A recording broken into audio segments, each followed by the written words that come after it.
Special Operations, Covert Ops, Espionage, The Team House, with your hosts, Jack Murphy and David Park. Hey everyone, welcome to episode 194 of The Team House. I'm Jack Murphy here with Dave Park, and our guest tonight is Aaron Brown. Aaron served in the 75th Ranger Regiment and in the Central Intelligence Agency. Had a lot of experience in the Middle East, including in the planning of the bin Laden raid. So there's really a lot to talk about tonight. We'll get to as much of it as we can. Aaron, thank you for joining us tonight on the show. Yeah, guys, thank you very much. Glad to be here. Yeah, dude. Could you start off by telling us a little bit about, how you grew up and what sort of your path was towards initially military service? Yeah, I had a fairly standard childhood in the Midwest. And then, heading into high school, I was not a very good student. In fact, I think I would consider myself having been a terrible student. I barely made it out of high school. I think I haven't told the GPA story in a while, but if I was above a 2.0, that would have been a miracle. And so that landed me on track toward the Army. And I went into originally a Navy recruiter office. And I said, hey, I really want to be a Navy SEAL. And they said, well, there's quite a bit of swimming involved in that. I said, well, no swimming, please. Thank you very much. And they said, the Army's recruitment office is right down the hall. So I went down there and I said, I wanted to be a Navy SEAL, but they said there's a lot of swimming. And he said, okay, then you want to be an Army Ranger. And so I signed up, and, it was late 90s. So it was a very peaceful time to go into the Army. And yeah, I went in and managed to make it through the Ranger Indoctrination program at that time, and went on to 1st Ranger Battalion in late 97. Cool. As a 11 Bravo? 11 Bravo. Yep. Cool. So what was it like in 1st Ranger Battalion when you first got there? Yeah, I imagine this story. I'm thinking right now, I don't know if I've ever heard anyone tell the original arrival of a Ranger to Ranger Battalion on your program before too. But that's a story I'm sure well worn out here. But it wasn't much different. I think the late 90s were somewhat unique because there hadn't been any type of combat or conflict in quite some time, with the exception of 3rd Battalion going into Mogadishu in 93. And we, Rangers really looked at that as a watershed moment in the transition from sort of the Vietnam era to what was going to be the new era, though we didn't know exactly how that was going to turn out. It definitely started Rangers and Special Operations thinking about, how the world had changed and how dusty fights and backwater places were going to be the new norm. And so, yeah, anyway, you arrive to Ranger Battalion as a new private, and it is a hair-raising experience. I haven't thought about that in quite some time, so I'm dredging it up right now. But you sort of arrive to battalion, and you're the new person, and there's quite a bit of additional indoctrination then that happens at that point, right?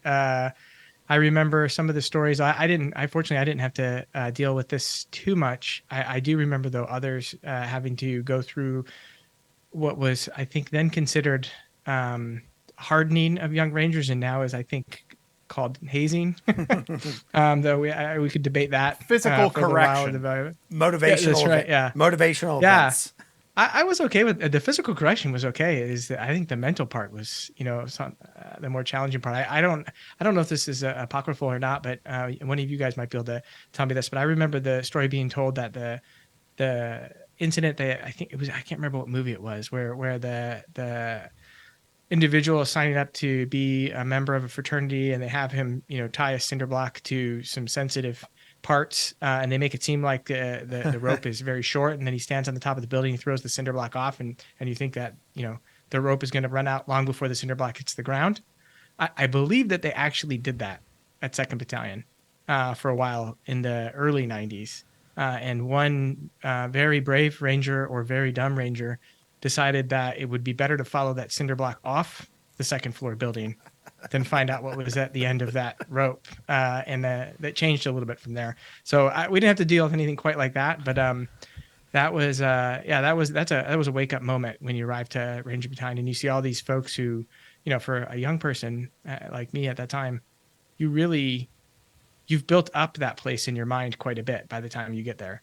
And it's almost mythical in status. And you really then assign these myths to those folks when you arrive. And once you're there and you're sort of kind of part of the team, yeah, it's an amazing experience. It was definitely formative for me. I was 18 when I arrived to 1st Battalion, and I was still very fresh. And, when I left there, I was 21, and life-changing experience for me. Certainly set me on a path to a much greater successful life than I would have had otherwise. What was your perception at that point? I mean, what were you guys training for? What was the mission that you thought? I mean, maybe nobody really knew what the big mish was that was actually coming in the near future. But I mean, what was sort of the attitude or the vibe in Ranger Battalion at that time? Yeah, so when I first got there in late '97, there was quite a bit of the training effect from Black Hawk Down and Mogadishu. So a lot of the training events that we did revolved around helo insertions into farmlands and then walking up onto fake cities, effectively mount cities, right? As you guys know them, right? So these cities that are built by the military to do close quarters combat.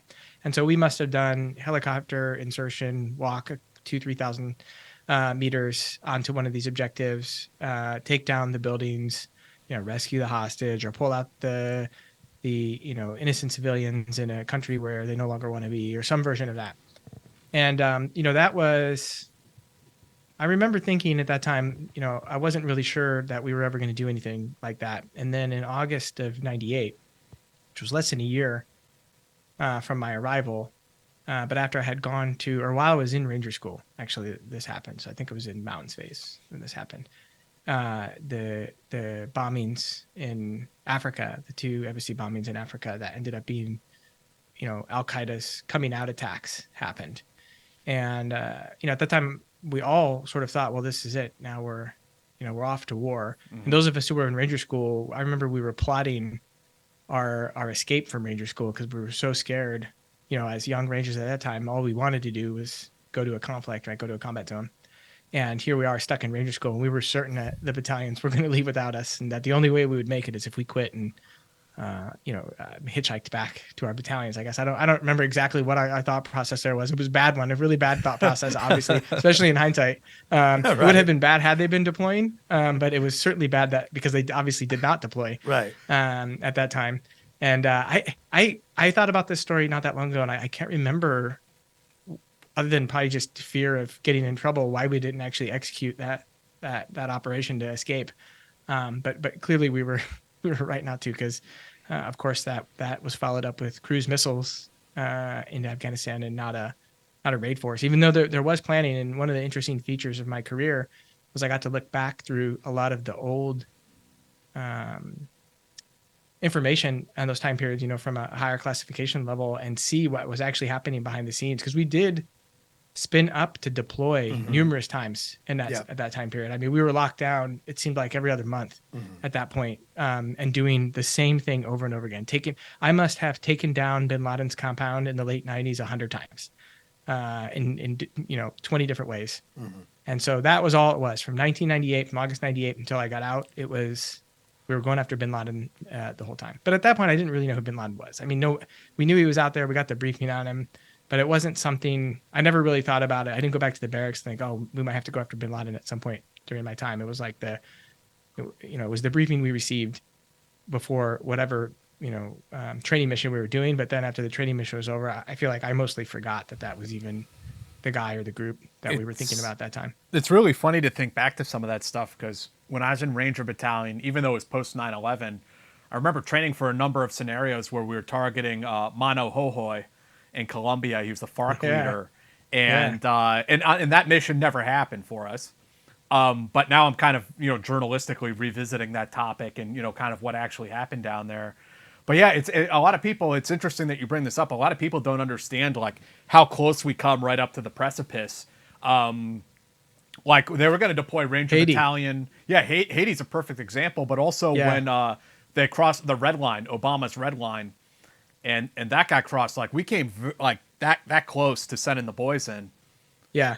No, I mean that's that's a feature of the regiment, right? That's why it's kept the way that it's kept, and the reason that they keep those those deployment cycles so tight, right? You got to have a force that you can deploy at a moment's notice, really anywhere, and with an entire logistics train and supply train and all of the facets you need to deploy a force of that size really on its own. And I didn't, I got out as an E5, and even as an E5, I didn't have any concept of what went into that, right? I knew about my fire team, I knew about the squad, I knew about the platoon. I had a hazy understanding of how a company worked, but a battalion, no. If there were other companies there, I'd heard there were other companies in this battalion. I had not visited them.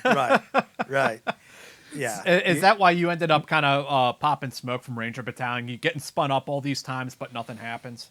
Yeah, no, absolutely. So, I got out in November 2000, and, at that time, I don't remember what the re-enlistment rates were, but they were low. And a lot of folks didn't re-enlist. And so it wasn't expected at that time that you were going to re-enlist. There were great bonuses, great for a 21-year-old E5. Mm-hmm. But I remember that. But that was exactly my thought. I was like, okay, we're never going anywhere. We already had all of these opportunities to go somewhere. And if we're not going for that stuff, then maybe we're not going. I had eyes on, something like going to Delta selection, but at that time I was only 21, and that's 25 was the cutoff. Then I think still is the cutoff. At that time, it was like platoon sergeants. It was like relatively senior guys who went to selection. Right, and E6, and when an E6 went, they almost never passed the first time, right? Yeah, it was E7s. Yeah, you're right, platoon sergeants that would go back and then make it, and that's exactly who made it around that time. I had a pretty good buddy who I think ended up going up as an E6, but it was just before September 11th that he ended up going up there, and he's actually been up there ever since. But a stud, like just one of those people where you're like, that person comes from a different planet. Yeah, right guy for the job.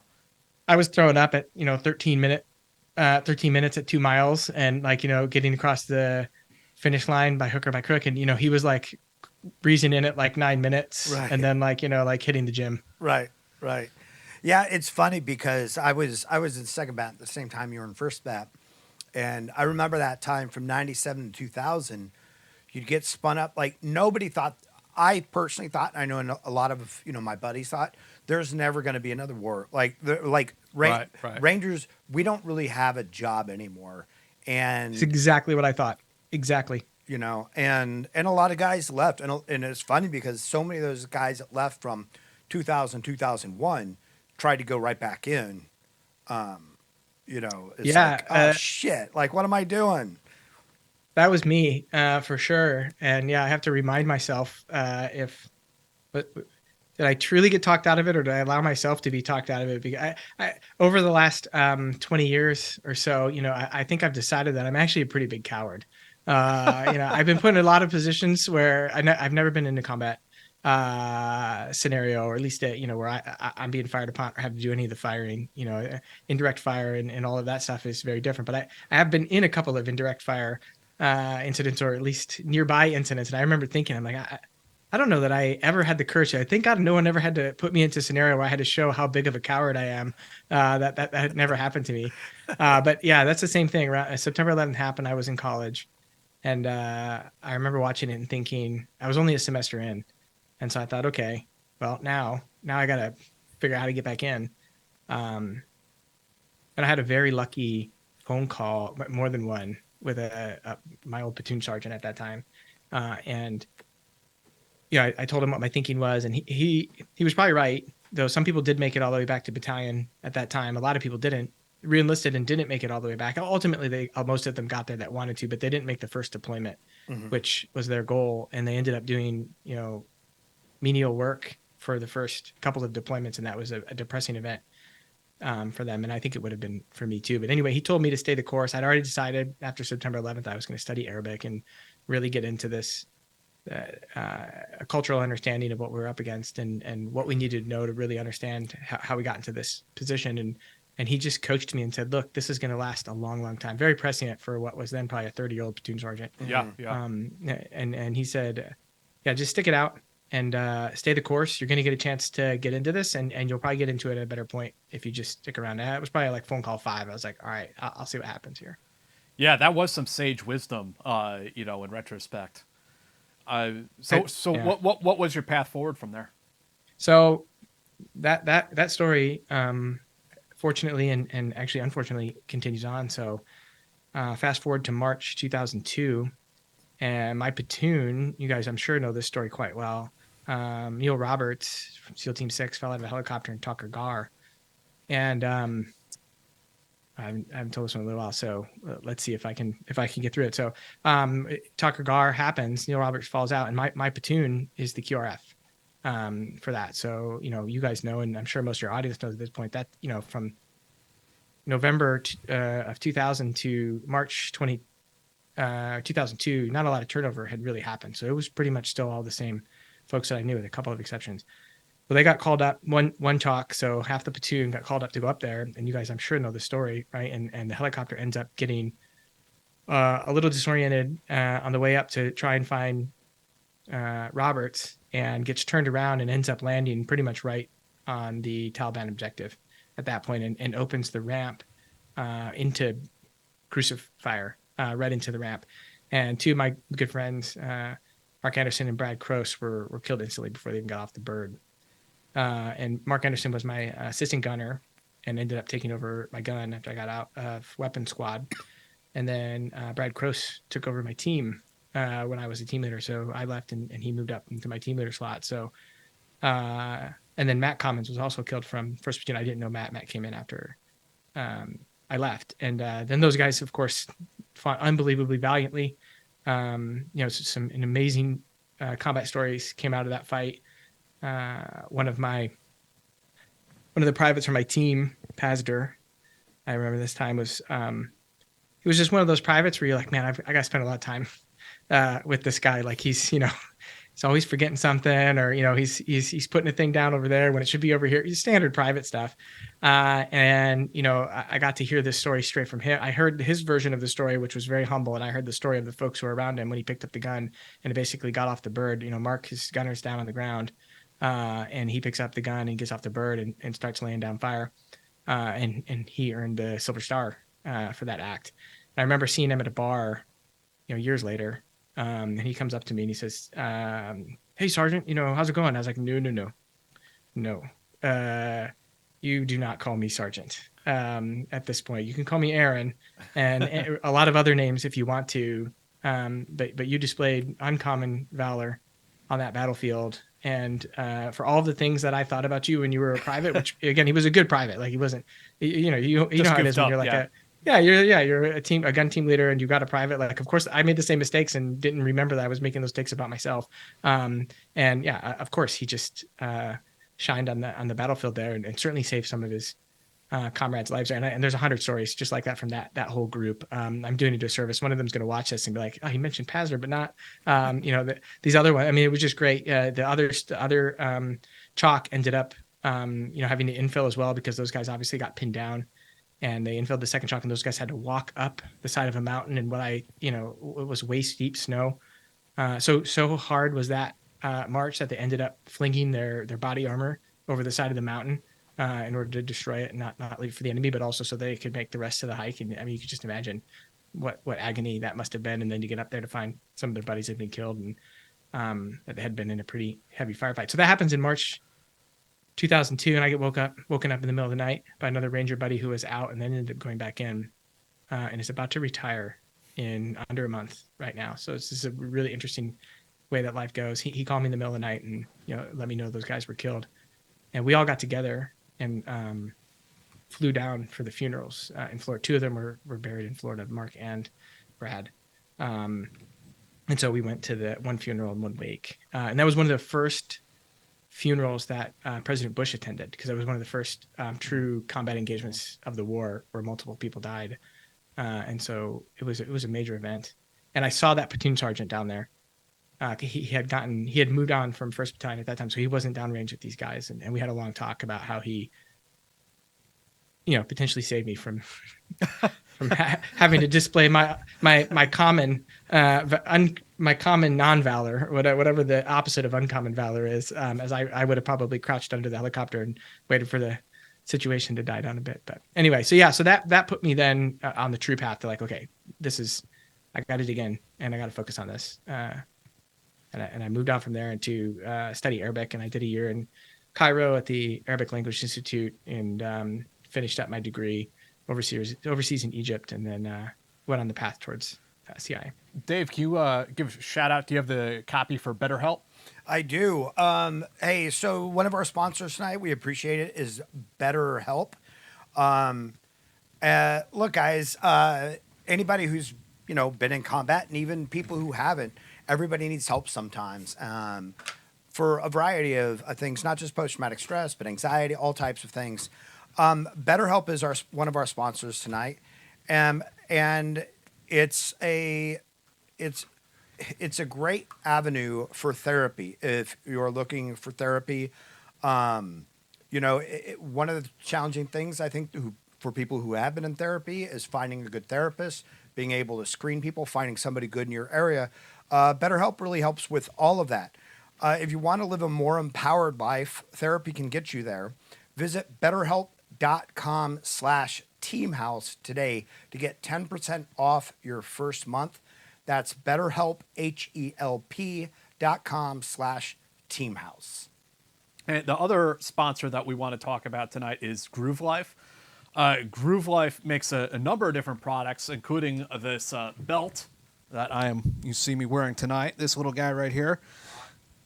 Yeah, that's as much as I can show you. This is a PG-13 rated YouTube channel. Okay, don't get nervous. They also make wallets. There's a nice clip-on wallet right here, it's nice and thin, and you can keep your cards, and it has a clip here for cash. Groove Life can be found at groovelife.com/teamhouse, and you get 20% off your order. So that's groovelife.com/teamhouse. Hope you guys will go and check them out. They are a great sponsor of the show. I think that's about all I wanted to tell you about them. groovelife.com/teamhouse. They actually also have great, you can get like rings, like those different color rings. Mm-hmm. I bought one, but I don't have a wife. So it's groovelife.com/teamhouse for 20% off. Is that how you pick up chicks, by acting like you're married? Yeah. You're married. How did you know? And then they go, "Oh, you're married." It's like, she passed. Oh my God. God. Damn. Oh. That's like funeral crashing. Yeah. So like, if you want to pick up chicks, go to groovelife.com/teamhouse. That gimmick only works in military towns, by the way. So, back to you, Aaron. You graduate from college. You have this major in Arabic. How did you get into the agency? Did you just get on the website, submit an application? I mean, how did that work? And for the you? next day you were in, right? Yeah. That all up until that last part is correct. Yeah. So I was a very straightforward website hire. I knew I wanted to go, and I got on there and filled out the application, and it took almost 2 years to get all the way in the door. That was a heavy recruitment time. So that was at the time, if you're doing some of the math here, like a lot of people who decided they wanted to go in the CIA because of September 11th had to complete, like me, either college or make some transitions in their life and then move towards that recruitment cycle. So that was the height of agency recruitment, actually in history, and it peaks then, and some other historical event, which hopefully won't happen, but would have to happen for I think it to get back to those numbers. Yeah, it peaked when I came in, so it was a very busy time to try and get inside the CIA. And what did you do in that interim 2 years? Yeah, so I got lucky. I ended up knowing a local police lieutenant where I was, and he, it was known that time applications were taking up to 2 years. And so he said, well, if you can give us a year on the police department, we can send you to the police academy in Wisconsin, where Wisconsin has a program where local police departments, when they're underserviced, can use state grants to send people to the police academy, so it doesn't cost the local department any money. And my only agreement, which I didn't know at the time what it was going to get me into, was I had to agree to be essentially a part-time police officer where I would just take the shifts officers who called out, or if they needed another officer on duty for whatever reason, some kind of event in the city, or they expected something to happen overnight, anything like that. And I was like, yeah, this sounds cool. And so, of course, as soon as I sort of made it known that I was doing this, every department in that little area was in need of my services. And so I worked at one point for 4 different municipalities, 4 different departments. So the sheriff's department as a 911 dispatcher and a jailer. That was really interesting. And then patrol in the county. And then the local PD, that was the county seat. And then another PD that was also located in the county that was somewhat smaller. So I ended up going back to Velcro patches. So I would go from sometimes one shift in one municipality to a shift in another municipality, and I would just change the badge and the patches on my uniform and go check into a different squad car. So I worked my tail off, but it was just absolutely. Were you still making that OT time. going from precinct to precinct? No. So because I was technically part-time, right, I was working an enormous amount of hours, and because I would take any shift. So anything that popped up. So if it was like and we need someone in the jail, at 8 a.m., I would show up to the jail. I'd work a shift in the jail, and the jail was not jail in 911. So you through an 8-hour shift, you spent, half your time in both seats. And then I would go from that to a patrol later in the evening, and then potentially, go home and sleep and start it over again. It was awesome. It was an amazing time. Once you're attached to a sheriff's department in a place like that, you're a sheriff's deputy before you're anything else. And they certainly treated me like that. I felt like I was part of the team, and yeah, it was a good time. So I learned so much. What happens when you get that envelope in the mail or that phone call and they're like, okay, yeah, we want you. You need to get your ass to Virginia. Yeah, that's a strange event, right? That's equally strange compared to showing up to Ranger Battalion, but different in almost every other way. And that's exactly what happens, right? You get the envelope, you call the number, they give you some instructions, they tell you where to show up, and then you show up. Yeah, it was. I mean, for me, that was an extraordinarily exciting time. I really wanted to do that job. I was looking forward to, essentially getting in the mix with all the things that was happening, all the things that were happening at that time. It was still the height of, the war on terror and the deployments to all the places. And I felt like it was time to get to work on some of these things. So yeah, showing up, going through the gate, going in the bubble. It's just like all of those things you do in your life. That one's etched in my mind for all time. And I can still sort of take myself back there and kind of feel that excitement and what happened. And, it's now a long time ago since I did that. I can't believe how long ago it is. And yeah, it's right there for me to recall. So now, yeah, I very proud. Having been a ranger, did you apply to the paramilitary aspect, or did you go the traditional case officer route? How did that work for you? Yeah, I did. I applied to the paramilitary route at that time. And that's where I thought I was going to go. And actually all the way up until I arrived to CIA, that's the route that I thought I was going. But again, at least me, I didn't know anybody who was in CIA. I didn't ever have a chance to talk to anybody. So I knew very little about what that meant compared to any of the other things, right? I didn't really know, other than whatever the little blurb was, on the website, and then what you could read about in some of the other places. But I didn't really know. But when I showed up, they had just changed the policy at that time that if you wanted to go the paramilitary route, because of course this is also the peak of paramilitary recruitment too, paramilitary officer recruitment. So they were getting a lot of amazing candidates, of which I was not one. So what they were looking for at that time was people who had combat experience, because there were a lot of people at that point that had combat experience in those engagements, those early engagements in Afghanistan and the mid engagements really in Afghanistan. So they decided that paramilitary officers at that time, they wanted to have at least some combat experience, and I did not have that. And then, I look back on much of my career, and this was one of many examples of where fate intervened and made a decision on my behalf that was just an absolutely fantastic decision. I did not have I was not meant to be a paramilitary officer. My personality isn't necessarily suited to it. What I wanted to do was not that. Once I finally really understood what it was, I mean, I would have had they offered me hey, you can go be a paramilitary officer for 6 months, I would have probably been very happy to do that. But I would have wanted to cycle back to what I actually did for the duration of my career. So when you showed up, you thought you were going to be a paramilitary officer, and they say no, but you've gone through this process, so you're still going to be a case officer. Exactly right. Yeah, that's exactly what happened. Yeah, I was pretty disappointed. I went and complained. They talked to me very nicely, but said, no chance. Like, this is how we're doing it right now. And, you're going to go this other route. And, I decided that was okay and moved along. And in hindsight, it was, fantastic that's how that played out. What was that other route where they signed you?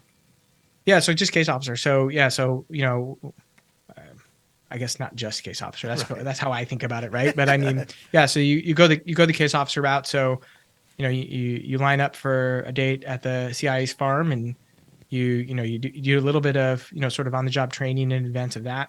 And then you go to the farm and if you make it through, and most people honestly make it through that's not meant as a means to weed people out, right? That's literally a training event. And if people self-select out or people are pulled out for one reason or another, those numbers are really small. It's not like a selection or, an SFAS or a Delta selection. Like, you've already been selected at that point, and they're kind of hoping you pass. It's more like, operators training course type event. And so it's still not pleasant. I didn't find it particularly bad, but like, your time is not your own, and it's a lot of, doing things to just like learn them over and over and over again. And I never really had patience for that. I didn't have patience for that in the Rangers, and I certainly didn't have patience for it over 6 months at CIA, but you get through it and it's fine. And then I went on to serve after that in a domestic tour. So this is where my time as a police officer sort of pigeonholed me into, and a couple other factors, pigeonholed me into my first job domestically. But again, just turned out to be amazing. I got to work with the FBI, Joint Terrorism Task Force. I learned early what a lot of people took longer periods for their careers to learn how to work with other agencies and get along and work within the interagency community, which is not always the easiest thing to do. And getting that out of the way up front in your career is a pretty good idea, in my opinion. Was this sort of like a liaison position? Because I asked because, and I've asked past guests as well, a lot of people are under a misperception about what the CIA can and can't do domestically. See, I already know, and I want to chime in here because I know it was either on a CIA hit team, or it was like delivering like crack. I was thinking the formaldehyde over the face with the needle in the neck. Yeah. No, yeah. We were smuggling fentanyl across the border, actually. Yeah. That's, I knew it. I knew it. You heard it here first, folks. Yeah. CIA crack cocaine epidemic. Clip that, D. You're right. Like, this is a really misunderstood, one of the things now in sort of private practice where I am now that I like to debunk at any possible opportunity, right, is like, I always say this when people give me the opportunity, like anybody who thinks that the CIA can operate inside the United States sort of at will and do what they want to do has never been in a planning session at CIA with the 5 or 6 lawyers that are generally required for one of those sessions and try to get even the least risky thing you could possibly ever do across those desks and then actually execute. Anytime someone brings up one of these amazing conspiracy theories about what CIA has done, I'm unfortunately I'm not able to draw one right to my brain right now, but like 9/11 is an inside job and CIA was part of it. I'm like, you have never seen. Right. We can't get 2 really amazing operators together in a room and have them agree on doing a covert action, and you think we got 100 people together, got them all to agree, and then also to agree to keep it secret? Right. Right. Yeah, no chance, right? Yeah. Remember, folks, no one ever violates an NDA. Right. They work at keeping America's secrets. Yeah. You trust me on I that.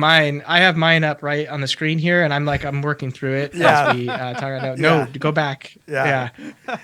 Yeah. And everybody who works in special operations or the CIA would be absolutely willing to jump on.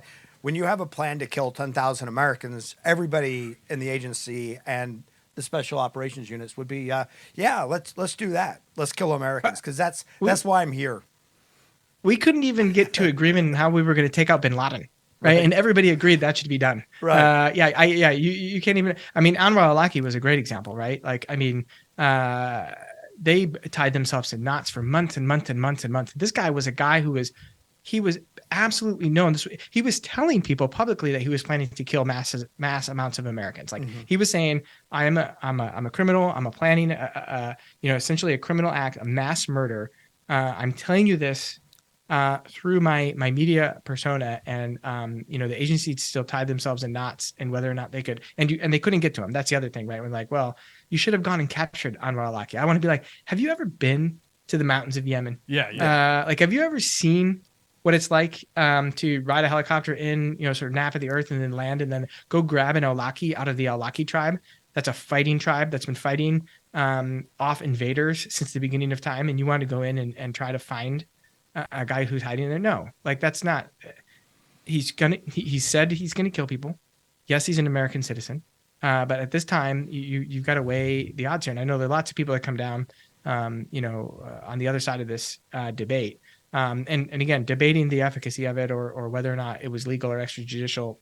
You could go on for a long time of that, but did the CIA tie themselves in knots? Like you watched, the sort of the Twitter files recently when Twitter, is tying themselves in knots and like how to respond to these FBI requests and all of that. Like on the other side of that, the lawyers are doing that 10 times. Right. And I'm just constantly like, don't make it worse, right? These folks are your neighbors.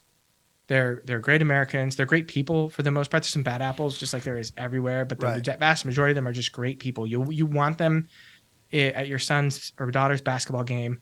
Don't make their job harder. Certainly oversight, separate branches of government to watch over the others is a great model. We're doing a terrible job of it right now, but the model is sound. And having a professional intelligence organization that is, bounded by laws, but given freedom to do the things that all Americans should be okay with it's absolutely the right way to do it. And we have many examples of the wrong way to do it. And they're atrocious. And we don't have that here. So they should be grateful. After you finished distributing crack cocaine to South Central LA, what was the next assignment? But wait, because we actually answered the question for you. But what were you doing? It was liaison. Yeah. So it's exactly right. So Joint Terrorism Task Force was one of the primary features of those domestic tours at that time. And so basically, that this was a period where it was actually starting to work. Where FBI, CIA, Homeland Security, DNI as a feature of the whole thing was actually starting to work, and you really needed people sitting in the same space, working together, saying, "Okay, yeah, I can go back and find, that nugget of intelligence that you need to make a local arrest, and we can figure out how to share that and make sure that you're not missing, some kind of dot to connect, and we're not missing some kind of dot to connect. If you find a guy in the United States that's trying to get his pilot license and all he wants to learn is take off and not landing, you can share that with me, and then hopefully we can find, the person who sent him to do that, and then all the other people that same person sent to do that, and that's the way it's supposed to work. And it was not perfect, but it was definitely starting to work around that time period. And and I had a small, I was a beginner at that point, so I was carrying paperwork back and forth. How was that for you being in the CIA and you're not really allowed? You can only operate in the United States under very strict guidance, but you're with the FBI, you're with these other people who don't have those same restrictions. Were there times when they just closed you out of the room, just not because you weren't allowed, like because they didn't want you, but because to keep that separation very clear? Yeah, exactly right. So those lines were very bright. They were easy to interpret too. Like it was very easy to know what you were allowed to do and what you weren't. And I never really saw anybody get sideways of those because it would have been a career ender, for sure, or at least a career adjuster to somewhere much less fun. And then they would have just allowed you to fix the glitch on your own. But yeah, you're right. It was no, it never really came up. There were things I would have loved to have done, especially having been a former law enforcement officer, right? Like, hey, can I go and help out on this interview of this person? But obviously you can't think of anything more tragic for a trial or attempting to do disclosure to a defense attorney. And we had the CIA guy in there. He asked a couple of questions. It was only a few questions. Right. He was very polite. He was very polite. And that's working because that's never come up. Like there's not a single story of like, we let the CIA guy sit in the room for a couple of hours and with the electric drill. You don't use it. You just rev it up and people tend to fall right into line. Yeah. Never did it. That's a joke. Never did it. No, I get it. So after you did this domestic assignment, where did you land after that? So yeah, this is where my story from 1998 begins to come full circle. So I got then the chance to go to CIA's Pakistan-Afghanistan department, right? And so this is the department that was really fighting the fight against Al Qaeda at that time. And I'm there then from 2009 to 2012, which, for anybody who's tracking history, these were the years when almost all the things happened. And so, yeah, I end up landing in the Pak-Afghan department in, so I guess this is 2010. It's 2010, 2009. This is where I would quickly do a Wikipedia.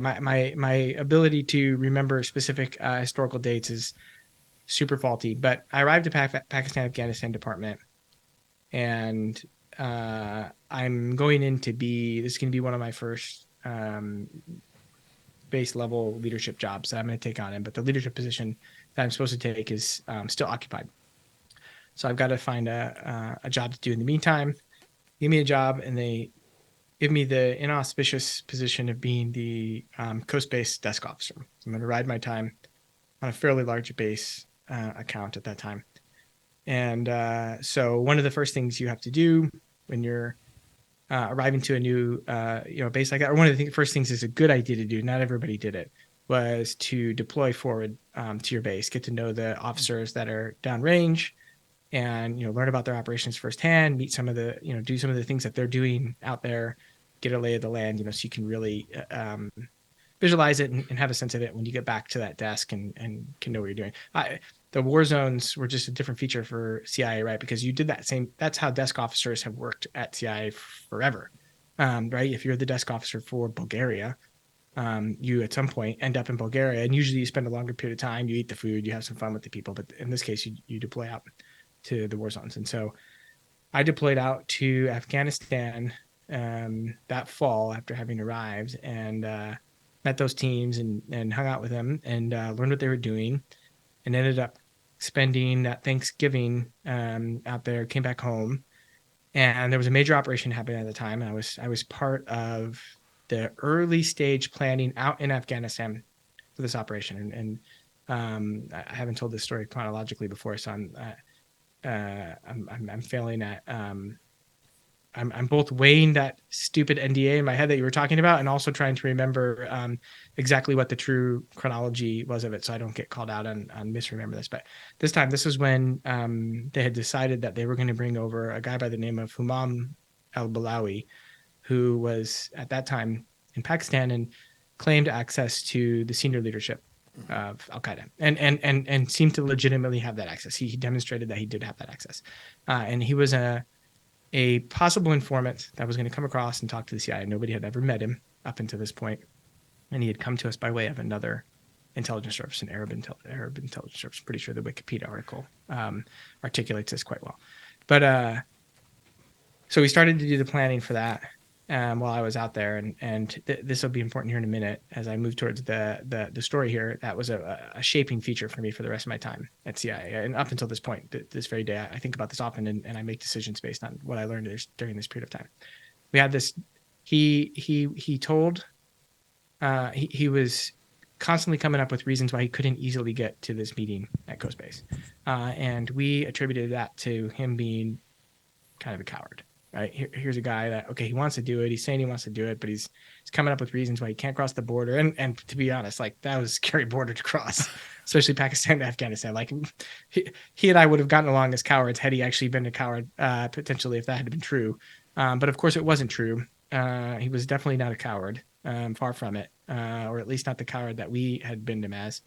I went home and went back to my desk in Langley, and they finally got to the point where they had convinced him, or what they thought they had convinced him, to come over for a meeting. Then he came over for a meeting on December 30th. Aaron, I'm sorry to interrupt for a moment, but this reminds me of a past interview. I'm just curious, were you working with Mark at this point? Because he told his Khowst story in our interview too. I'm just wondering, were you in the same office? So he's very careful with his history during this period of time. So I don't want to do him a disservice and tell a piece of his story that he protects a bit. But for sure, we were in the same orbit. I will just paraphrase real quick what he said. On the show was that there was please. You had like a chat program back and forth that you were able to talk to Khowst, and the story he told was so terrible that you guys were talking. And then everything just went silent.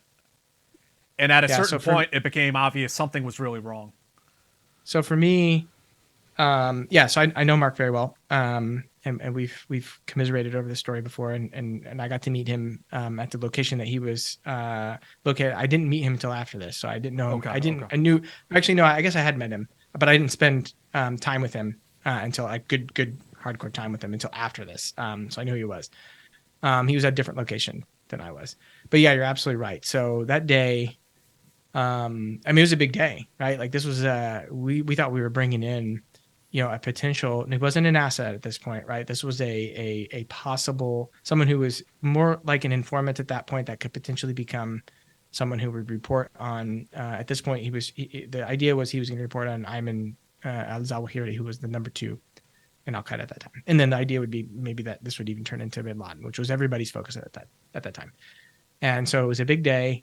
We started the morning. It was morning time in DC, and it was afternoon time out there. And everybody was excited. If you don't get excited about these things in CIA, right, you're in the wrong job. And so, but there was a lot of people involved in this. And I actually had a conversation over that system with one of the individuals who was going out to bring Humam al-Balawi on the base. I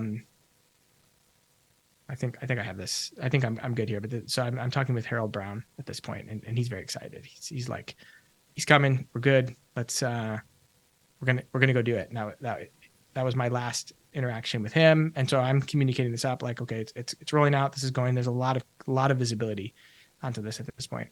And then you're exactly right. Like we were expecting an update. The update didn't come.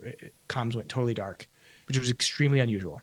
And we're like, what's going on? Can I ask you a question? And I don't know, because I know you were very far removed from this in terms of distance and what was happening immediately on the ground. But from your understanding, was it always the intent to bring him right in? Or do you know that process? Can you tell us what happened there? So let me make sure I get all the appropriate stuff out here so I can do everybody the service that they deserve when I tell this story publicly, because I think this is a story that deserves to get told publicly, and I constantly go back and forth. I'm like, is it my story to tell? Do I have a piece of this that gets it told? Should it even be told? Are we doing a disservice to the families? And I battle with this a lot in myself right now, but I ultimately come down that it is a story that needs to be told because there are so many really important lessons in here, and there are so many people that did so many things right, and even the things that get held up as being done wrong, in my opinion, they've been made bigger in hindsight. I think there were mistakes. There were absolutely mistakes, but what you're hitting on right now is should the search have happened sooner? And the answer is absolutely right. Yeah, it should have been. But I'll say this. I'll say this right now. Searches were not it wasn't necessarily a totally common feature at that point, right? It wasn't like everybody got searched and this guy didn't. Like that wasn't the case. It ended up being the case that everybody got searched, but it was only after this. Mm-hmm. Lots of people did get searched, but there were lots and lots of exceptions, and most of the exceptions were for really good reasons. CIA is a rapport-based organization, and searching someone out in the middle of coast is a rapport reducer. But in this case, that's a trade-off you should be able to make, and really good case officers will tell you can earn that rapport back a million different ways. You take that risk for this very specific reason. But yeah, there was originally a plan to search him that was before that incident, and I suspect we don't know, unfortunately, what exactly happened that transitioned that plan. I have some suspicions and some ideas. But they can't be founded at this point. There's no one to comment on this at all.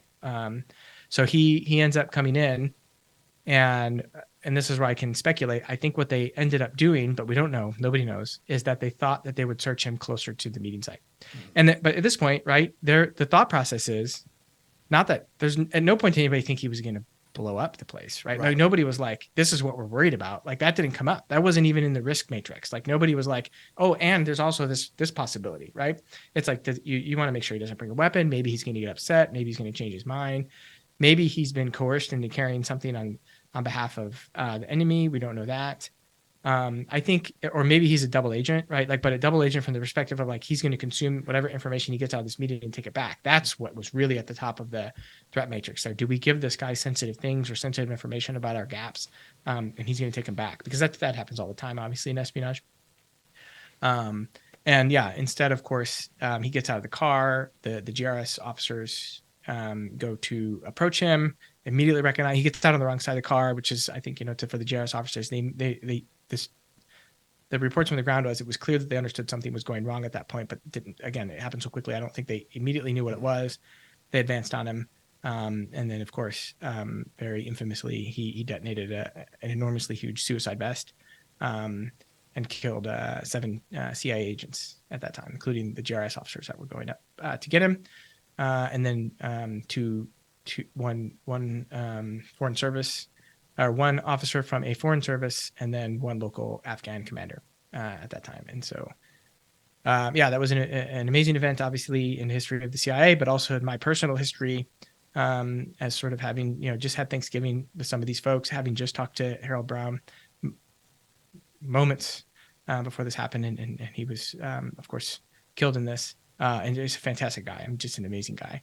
Left behind a wife and kids, and many of them left behind families. And but that one was particularly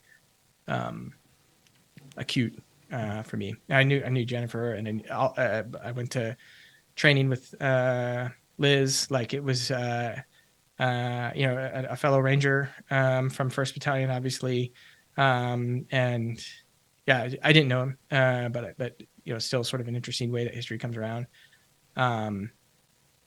And Darren was key to that whole engagement too, and for all intents and purposes was just a stellar officer. Anyway, so yeah, I'm sure I'm leaving something out here that I want to say, but so most of the mistakes that make it out here right now, I think people misunderstand them. There's a lot of passion and emotion behind this. There's a lot of people that give grief to, in some cases, people are no longer alive and can't defend themselves, and certainly there were mistakes made there on the ground, but at no point was anybody, even the people who were saying, hey, something's wrong here.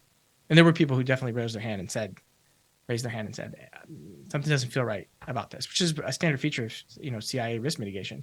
But at no point was anybody like, hey, I think there's a chance this guy's going to blow himself up. Like, just didn't come in not one time. Did anybody say, hey, has anyone considered that maybe he's going to have a suicide vest on him? And I'm fairly certain, I shouldn't say I'm certain because there's no way to be certain, but I have to feel pretty confident that GRS was moving toward him to conduct that initial search and just had not gone through the calculation of people within 50 meters were at risk. At that point, of course they were, but I just can't imagine that had to be what was happening at that moment, in my opinion.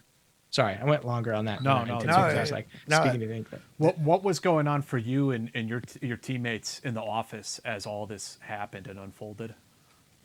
Yeah, so a good friend of mine was the chief operations at that time in the department.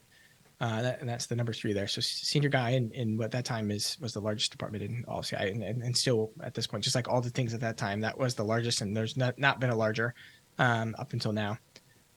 And we were close at that time, and they called us into one of the conference rooms. Sort of anybody who was directly related to the op. And yeah, I remember he sort of broke down in tears and said, he Balawi fucked us. He fucked us. And then of course he just, he told us a number of casualties, number of people were dead. We didn't have, I think, a full accounting of what was happening right at that moment, but it was already known that a number of people had been killed and injured.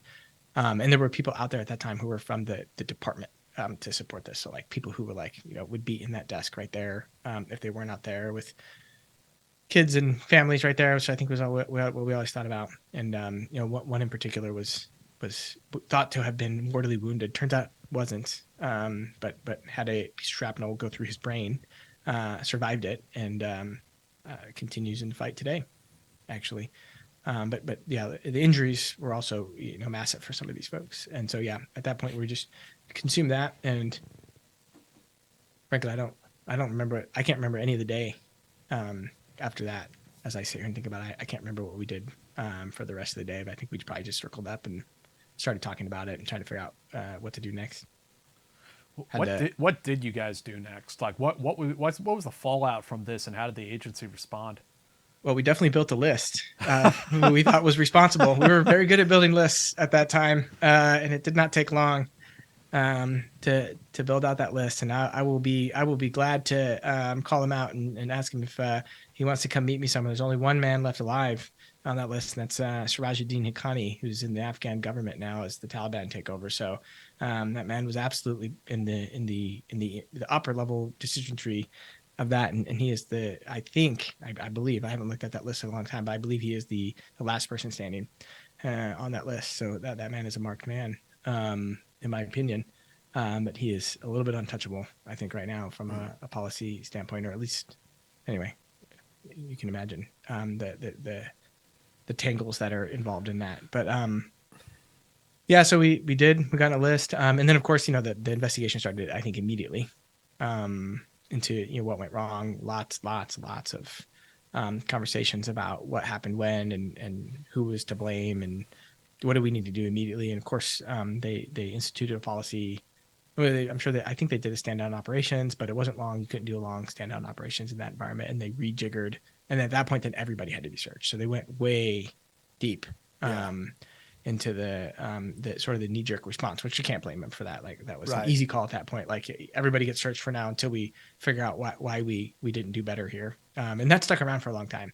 I went back to a war zone many years after that. And that policy was still pretty strict at that time. It had been delegated down a little bit, the ability to make exceptions, but we were still having to bring rapport back from local liaison partners who were allowed to carry guns onto our base, who would get searched and what are you looking for? I'm carrying a gun. And you're not taking it from me. I own this land underneath your feet. And so we didn't, that one never really, that one's still not calibrated right, I'm sure. But it's a disappearing adventure. Was the environment after that, directly after that, was it very cooperative and understanding? Was there some scapegoating and finger pointing? What was it like? Yeah. Oh yeah. I mean, yeah, it's certainly finger pointing, certainly scapegoating, So this is one of the pieces, I talk about this a little bit now as, when I talk to groups about how to do appropriate risk calculation and, how to think about risk and then make decisions when you can't totally eliminate risk. Right. And that's a really hard thing to do. And the agency failed at it a bunch, but really started to get pretty good at it. And frankly, is pretty good at it when you compare everything that they've done over the years and not failed at, not had huge catastrophes happen. The scorecard is really good for the agency. But of course, these tragedies, they go public and every time you do a really hazardous mission and that no shots are fired, nobody gets harmed, that doesn't go, in the really awesome column. Nobody sees the really awesome column. And the really awesome column is stacked at CIA, especially during this time period. But yeah, there's certainly finger pointing. But when I talk about the risk, the thing that the agency didn't do very well at that time, and I would say it probably doesn't still do that well because it just isn't formed to do this. It didn't have an ultimate leader at that point for the operation, right? Because this was an asset coming onto a base with potential information that was really important. There's lots of people who had a stake in that. Senior leaders at the agency, who's all the way up to the director, whose careers were, made or broken by this, all the way up to Panetta. He was tracking this minute by minute. The director of CTC was very focused on this, but he was not exactly leading it, but he was influencing activities that were happening on the ground. So now you've got a very senior person influencing things, but not responsible for the ultimate leadership. Right. the base chief, quite famously, Jen Matthews, who I liked a great deal. I mean, she was a rough. She was a not a rough. She was a sort of. She grew up in a time in CIA when like women officers were, didn't have. This is where I'm gonna get myself canceled here if I don't. She was like one of the first targeting officers, right? She was chasing bin Laden in the 90s, right? She's one of the first people that came forward with that group of women that said this guy's going to do something crazy before September 11th, right? She was part of that cabal of women, and I mean, this is when like it was not easy in the agency to raise your hand as a woman and say, you guys are wrong, and we're right. And at that time, it really was like it was a group of I think 4 or 5 women at that time that really were like raising the flag here. And this story's been told a billion times too, and from 10 different angles. And I'm sure I don't have it right because I'm not an expert on this part of the story. But like, they felt like no one was really listening to them. I think there's lots of people who say yes, we're absolutely listening to them, but like, what were we going to do? Like, we didn't have all the information, and so I won't bring down a decision on who was right or wrong there. And I'm sure I've already mistold that story, but she was part of that group. And then she grew up the rest of her time in the organization, sort of battling these battles all the time. So she was, when I say rough, I mean, she was like a no nonsense person. She was very sharp, super smart, knew her stuff. And she's in this, she's now essentially a battalion commander in a war zone, which, there are lots of people who ended up in that role that had never been battalion commanders in war zones before. But here she was, a woman in this spot and having to deal with, frankly, I mean, majority of men there that thought that they knew the job better than she did. And many of them, I'm sure, did, right? They spent entire careers there.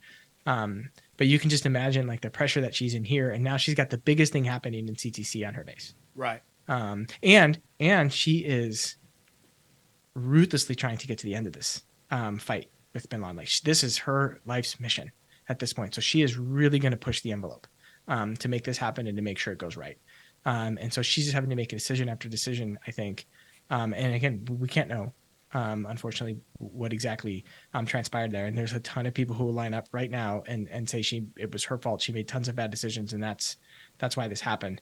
I am not so quick to take that position because I can't put myself in her shoes or think about all the pressure she was under and who was calling her. Right. We don't know about those phone calls. Nobody stepped forward and said, I called her and told her to do this. Do that, right? Yeah. Yeah. And then she got another call and it was someone more senior or laterally senior, and so I really don't know. But gosh, for those of us who've been in those types of situations before, if you don't give the person making decisions at that point a little bit of grace, right. In this case, obviously, like, a bunch of people are dead and that's going to constantly be something that people have to think about, for the rest of their lives, and kids will grow up knowing about, and that makes it hard. But I'm not as quick to point fingers at her. If I point a finger at something, it really, I think it's the feature of CIA that's tricky here, because there's just not a leader. Like if this was being run by a JSOC unit, right, there would have been an 06 or something. That would have had ultimate control unless things were going really sideways. The final decisions would have all rested with that 06. They would have done the risk calculation. They still could have made the wrong decision, but the process for leadership would have been much more streamlined. And when you're dealing with risky decisions, you really do need a decider. Right. You do not need an agency is really good because it can sort of do things by committee fairly well. Where at the end of the day, the only person in the agency in traditional espionage that really needs to make a decision is the officer on the street when it's sort of game time there and there's nobody to ask. And they want you to be able to act like that. Right. Well, that doesn't work in a military environment when the hazard is much higher and you have what effectively is a tactical situation being driven by an organization that was not ever really designed to be a tactical organization, at least outside the paramilitary arm. So yeah, it's tricky. It's one that I think about all the time. The lessons there are plenty. But yeah, when you're thinking about risk and you're going to make a risky decision, someone has to be in charge, and everybody has to know that that's the person in charge. And because this guy, didn't fit like the profile of a suicide bomber, who are generally like not as mentally sharp, impoverished, there are certain models, but now you're talking about probably what they assumed was a well-placed man in an organization who had access. He wasn't like the courier. He wasn't, And so back at headquarters, probably the idea of risk to them was the risk of pissing him off and not having a source, right? This is true. They're thinking this in the terms of human intelligence.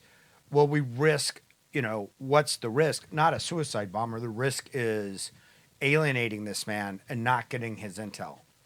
So yeah, you're keen in on something. I'll say one thing real quick. I would say many of the suicide bombers we encountered in Afghanistan and some of the other places in the ISIS suicide bombers were oftentimes,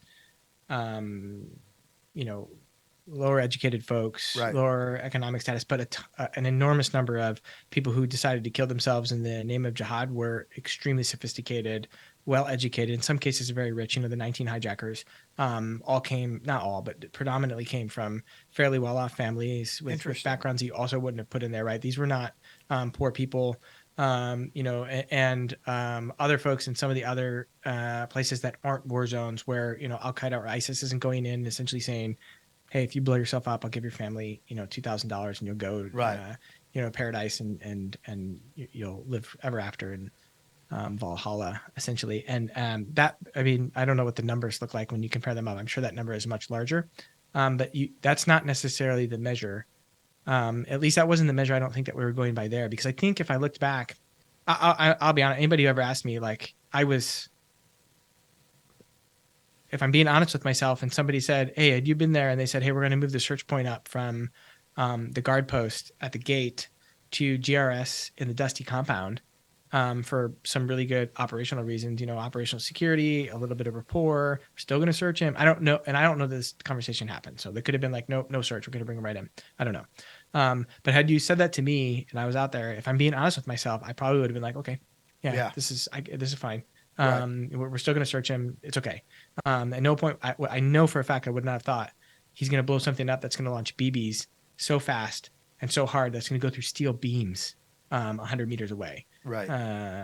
And so, I think the decision at that point was exactly as you sort of outlined it, where it was like, well, we're doing this regardless. This is what we get paid for. Not only what we get paid for, it's what we're expected to do as our duty. And so had someone come in with like a piece of intelligence, in my opinion, and said, "Hey, the psychologists say, or we've got a little piece of information that suggests Balawi could be considering blowing himself up, or we've looked at the video and it doesn't look like he's actually injured like he's been claiming." So in my opinion, I would have come down on that. We're doing it anyways. Mm-hmm. We're gonna risk it anyways. Now we're gonna move the search point well out, and we're maybe gonna hazard an Afghan private from the Afghan army who controls the border point. You're still risking somebody's life, but in a much different capacity. Right. And you're still bringing him over, and you're still going to see, is there something here that we need to be aware of? Because his story, the way he wove it, he was brilliant.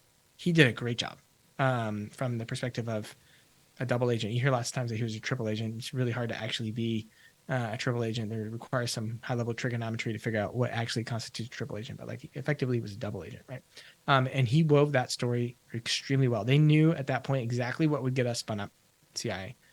They knew how to provide the bona fides that we were going to look at and say, okay, this adds up. This is what we'd expect to see from someone with this level of access. And then a lot of information about his history and how he was recruited and all that, but sort of broke down or didn't come through, or people didn't consider it enough as they should have. In hindsight, it is not hard to figure out where this went wrong, but also in hindsight, when I've looked back at it, I'm like, it's not even that much clearer, except that he blew himself up, which is super clarifying. Yeah.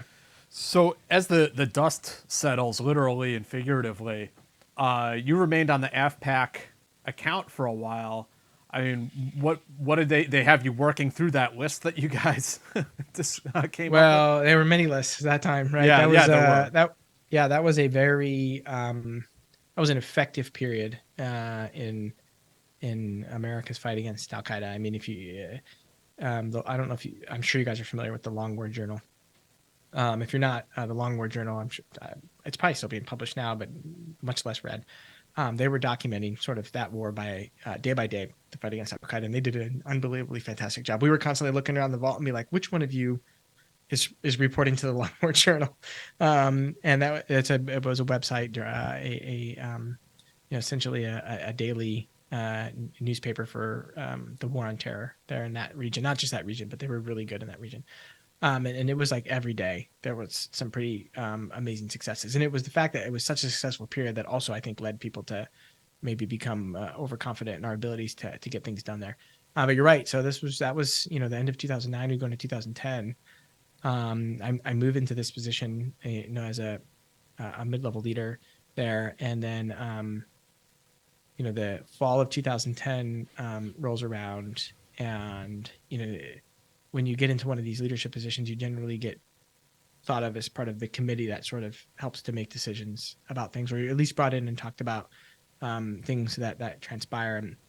And the HVT-1 team, High Value Target 1, the Bin Laden team, had been doing their thing that they've been doing for years at that point and running out tons of leads. And they had found a historical leadership facilitator who we now know as Abu Ahmed al-Kuwaiti. They had located him in Peshawar, Pakistan, using some pretty sophisticated SIGINT and surveillance means. And they had an entity followed him back to an amazing house in Abbottabad, Pakistan, an amazing by standards in Abbottabad.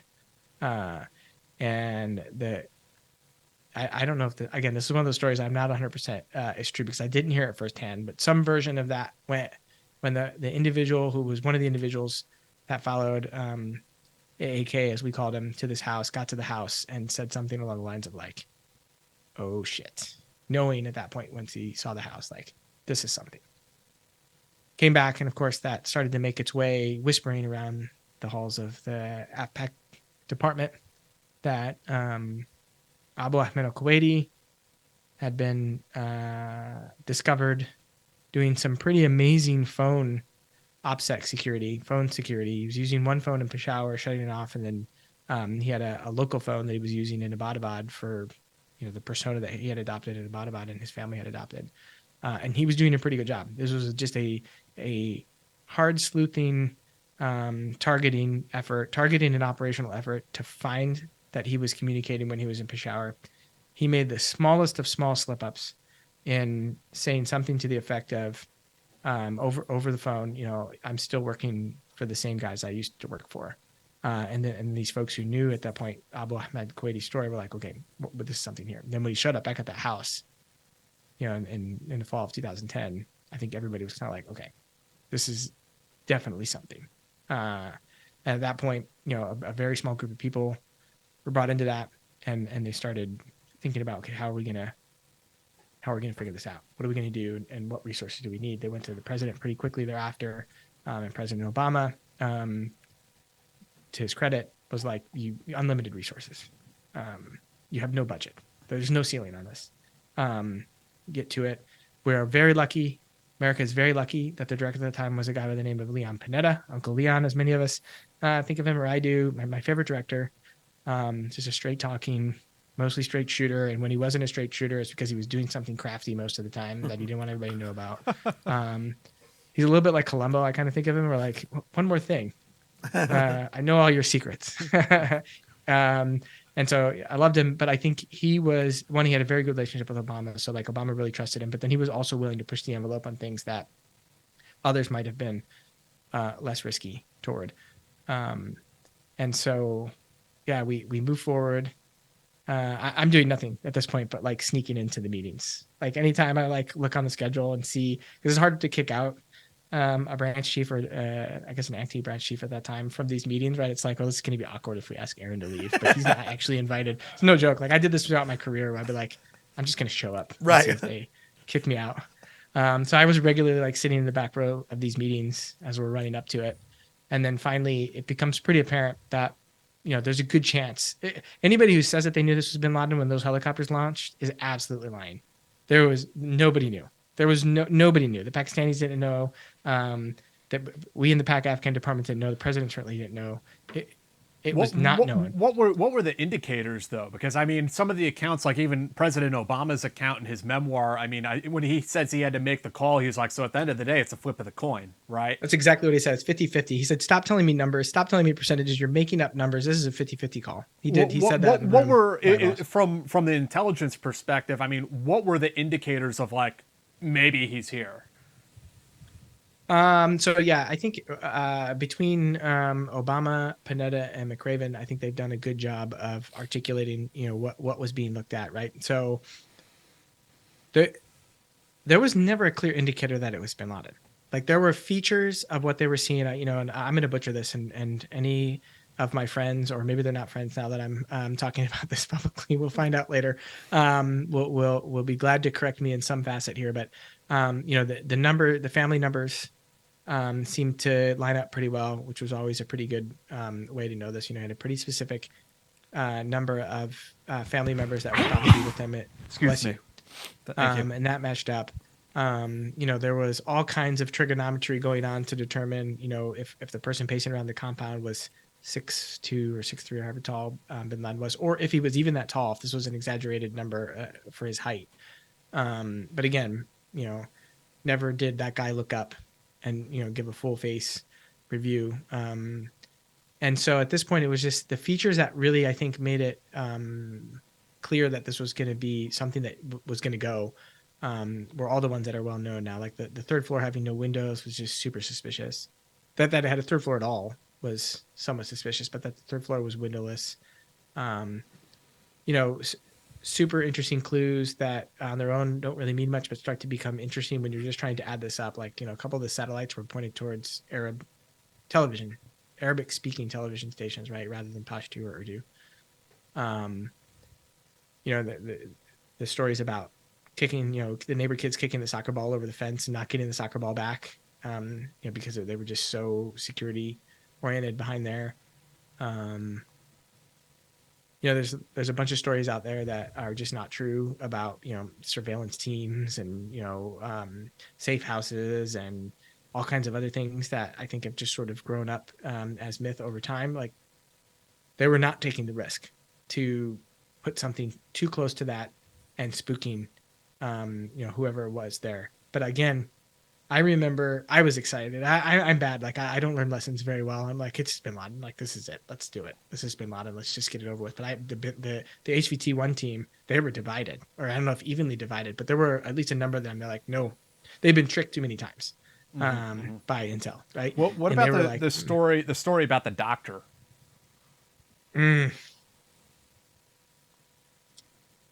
So that was the longest pause in U.S. intelligence history. Yeah. So I am going to, I'm gonna be a bit of an I don't know obtuse? what you guys can insert. What is it? Obtuse. Yeah. I don't know what it was. I was gonna go a little harsher than that.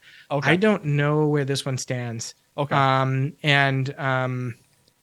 I do not want to give any ammunition. I'm happy to go kind of crazy with some of the stories and stuff like that, but I think there's actually a hazard there.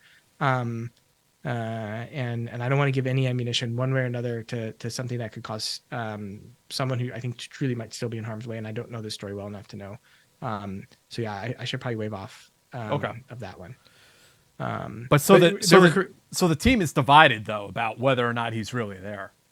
Right. Yeah. So, and this was fascinating, right? Because like they're just like they've been duped, they've been tricked, and they really want facts, right? And so at this point, it was like, figure it out, use money, use resources, use creativity. This is when I got to see some of the coolest stuff, sort of come out of the agency. Things that I definitely should not repeat here because it's still very valid techniques. But like when I was like, what was I going to see when I got into the agency? When I'm thinking in 1998 or September 11th in college, or those guys getting killed in Tucker Gar, and I'm like, I'm really going to do this. Like, this is what I was expecting to do, and finally I'm there. Now I'm doing it from Langley, but there wasn't really anybody doing it in Abbottabad, so it wasn't like you could get physically up against this. And so then, therefore, in my opinion, doing it at headquarters was the coolest place to do it because you had access to all what that was happening, and I got to watch how these decisions were made, which for me, as a student, sort of leadership decisions, this was a fascinating time. And so, yeah, you have this team who's debating it. And you're right, you just talked about, Obama saying it's not 50-50, and the NCTC has like been asked to like review it from a red cell perspective, and that's where the percentages came out of. And they're like, we think it's 68%. I think it's 72. And yeah, Obama was like, stop making up numbers. If you don't know, you don't know. And so people who think like he ended up was like, this is, people are like, oh, that was an easy call. Everybody would have sent the helicopters at bin Laden. Absolutely not true. Like, if it had been Zawahiri and had launched that raid, like the political repercussions for that would have been extraordinary, because nobody would have ordered that raid force in for Zawahiri. People couldn't even pronounce his name. They still don't know. They didn't know when he died, however many months ago now he died in Kabul. Like, that was a non-incident, right? And it would have been there too. Like, you sent an entire raid force across the border in Pakistan without their permission to get the number 2 of Al-Qaeda. That would have been unacceptable. Right. You invaded a foreign country. You did, without telling them, to get the number 2. Right. And we had killed number 3 at that time like 11 times. Yeah. Right. I don't think people would have gone for it. And that was discussed. Like, what will happen if we go in and it's not him? And the idea was that this was going to be a bad day for American policy. Right. And so anybody who thinks that wasn't a call, that took some time, wasn't consuming what was happening at that time. Right. And usually I think they think, oh, they knew it was him. They didn't. Nobody knew. They did not. So I have a story. The day, I think it was a Friday. So I got very lucky. As we got closer to the raid, I went to the head of the Pak Afghan department, and people remember me as getting selected to do this job. And I don't usually disabuse them of that. But when I actually have to tell it myself, I have to tell people what actually happened. I went in and I said, hey, Chief, I want to roll. I want to do something in this. I don't want to keep sneaking into the meetings. Can you give me a job? I don't care what it is. I'll take notes. And he said, I'll do you one better.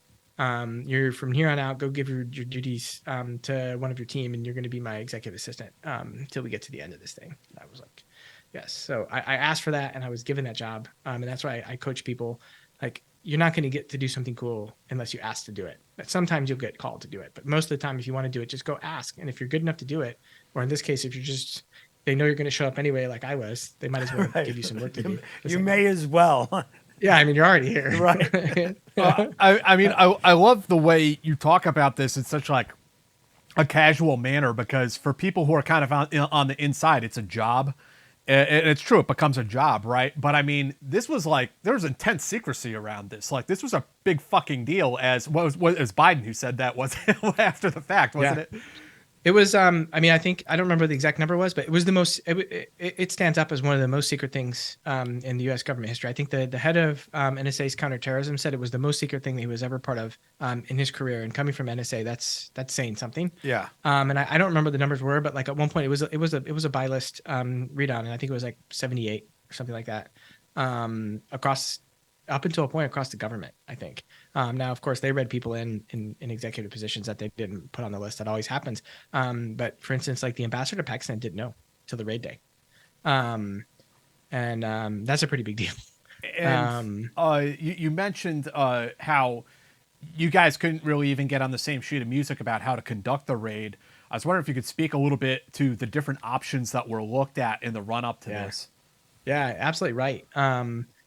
I mean, you guys have met some of the agency's paramilitary guys before. And when there was an option for them to potentially go and do this, of course, they were like, yes, we are going to do this thing. That's not what the CIA's paramilitary department is really designed to do. There can be people going to argue with me about this too. And there's one individual as well who could absolutely probably have done this, maybe even on his own, like had the skills. Like obviously that place is composed of a lot of amazing people, but like you're going to bring together a bunch of guys, many of whom are like in their 50s. They stretch out and like, take their medication and then like get together in a helicopter and invade Pakistan. Like, but anyway, I'm getting my butt kicked for this for sure. So this is like not my place to talk, but no, I mean, because they're like already retired JSOC operators and stuff. Correct.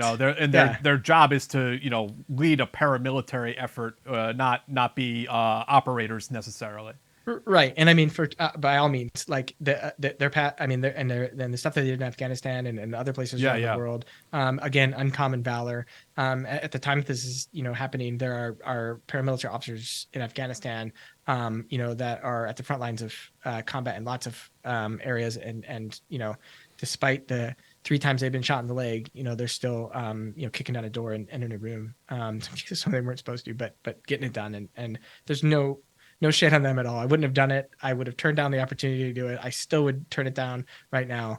I would gladly hide behind the armored Hilux if given the opportunity. So don't take the wrong thing from me. But it shouldn't have been them, in my opinion. And I was on the other side of this when it was like, okay, can we make this work all in TI? And this was a secrecy thing. So it wasn't like they weren't being crazy. Like they were like, what's the fewest number of people we can tell about this? Because they're going to bring in the military. It's much harder Right. to keep that secret, right? Even JSOC.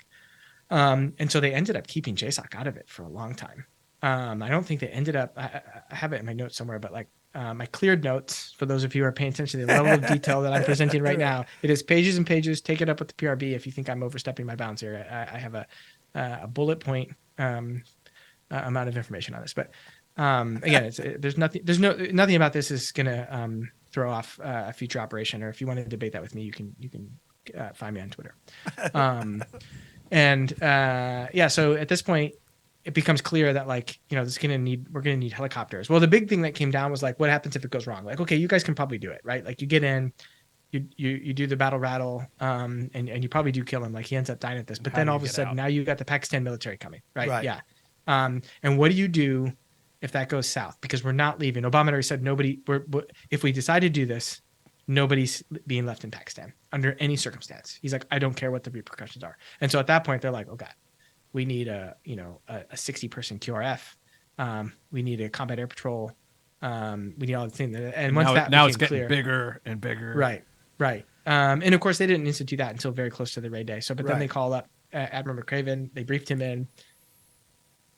I've heard some good stories about him briefing his senior staff in and them not believing it, or not quite believing it, or wondering what happened. I think one of the very first briefs that happened at this was down at Bragg, like in a front yard on like a Sunday or something like that. And McCraven calls over one of his senior staff. He's like, hey, can you come in? He's like, I really don't want to. I'm mowing the lawn. He's like, I'll come to you. And he goes over there and says, you're never going to guess. And he's like, oh my God. He's like, okay, let me put the lawnmower away. Oh, I think that was Tony Thomas, if I recall. Oh, okay. Did he tell you this story? I believe he's told this story publicly before. Okay, good. All right. I'm glad he did. That's exactly who it is. So hopefully you didn't dupe me into giving that one up, because I know that's General Thomas's story, but that's exactly who that was. I would like to invite him on the show to tell the story himself. If I didn't just do him a disservice, I'll reinforce that in an email to him. Okay. Now, at this point in time, he's got some great stories that go along with this too about what they were doing behind the scenes at that time. Sure. They're very funny. At this point in time, had it already been determined that it was going to be SEAL Team 6, or was there jockeying going on between Delta and SEAL Team 6? No, zero. SEAL Team 6 was the element that was responsible for Afghanistan at that time. If any jockeying, I would be really surprised to learn if it did. But I don't think there's any question at this point. They were the Special Mission Force on tap to do this. They knew the environment. They already had all their resources forward. It would have been ludicrous to swap it out. Despite, do I want to say this?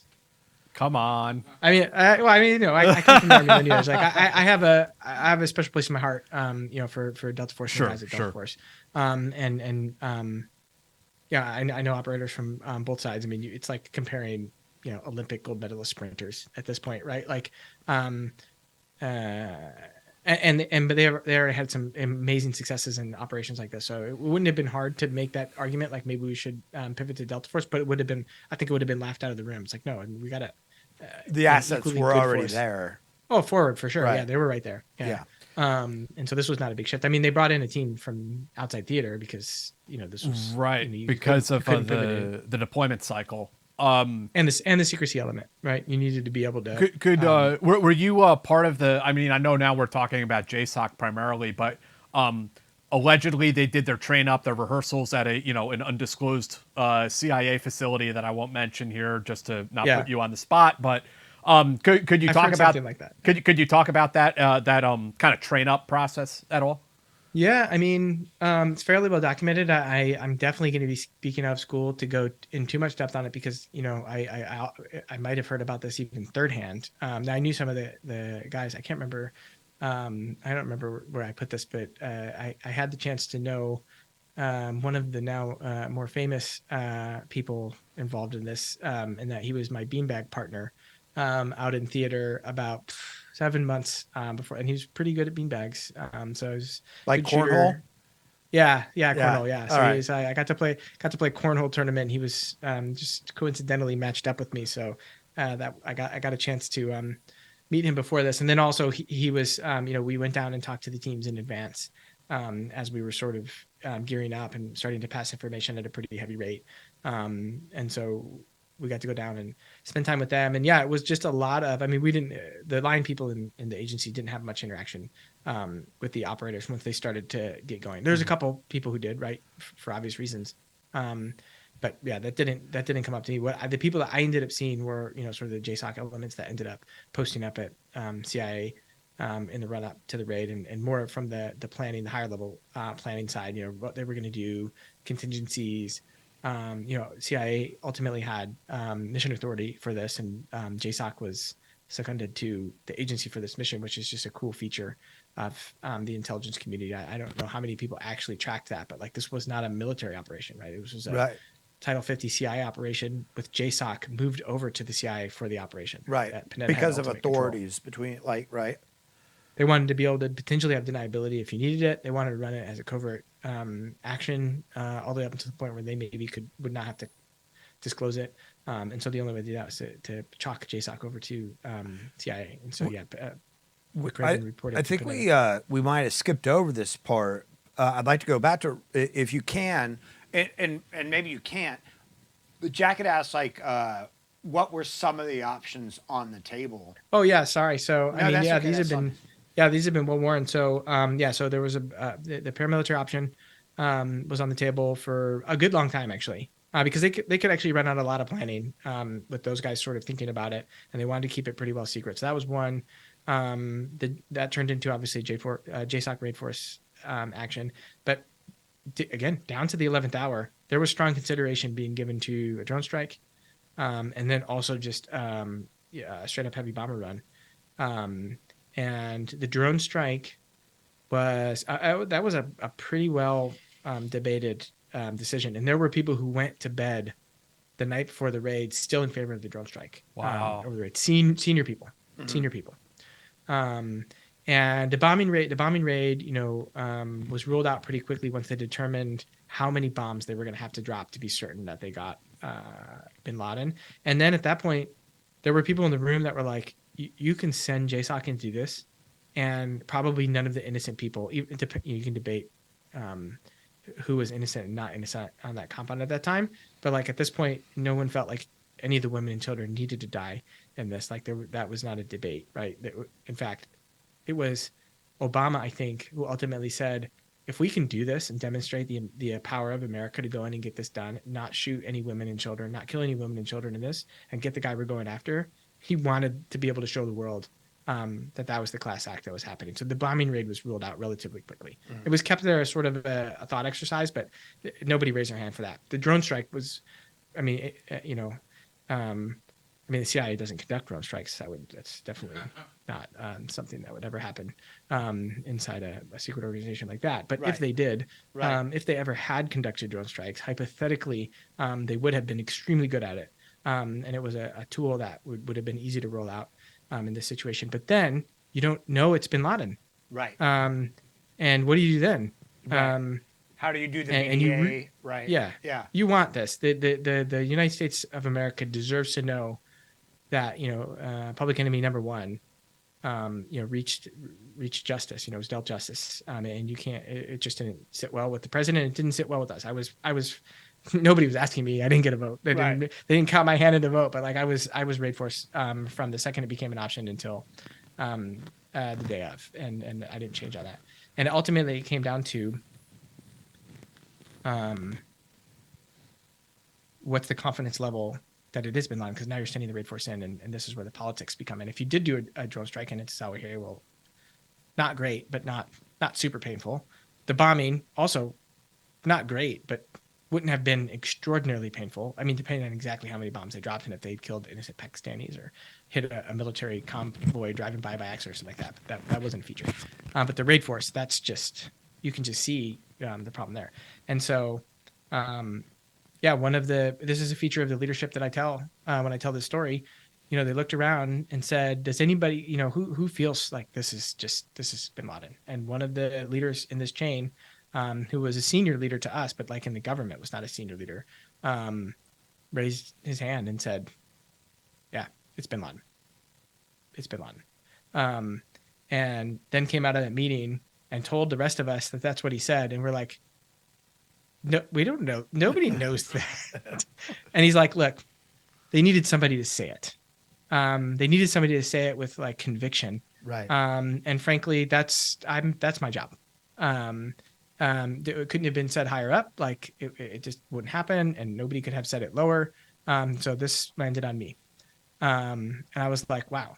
And there's still people to this day that disagree with that decision, even though he ended up being right. They were like, no, he shouldn't have said that. We didn't have the intelligence to support that. And I watched that, and I've taken that. That's in my back pocket now when I give leadership talks. The fear is that becomes another WMDs in Iraq kind of deal, right? Oh, you're done. Yeah, you're done. You go in. Yeah, clears exactly. and yeah. Yep, everybody remembers that. Now, do you actually incur a repercussion from that? Saying that, and then it ends up not being him. Does anybody remember who was the senior person of CI, but not like the director of CI that said that? Probably not, but the rest of us do. Yeah. And that's not something you want as a person who is your entire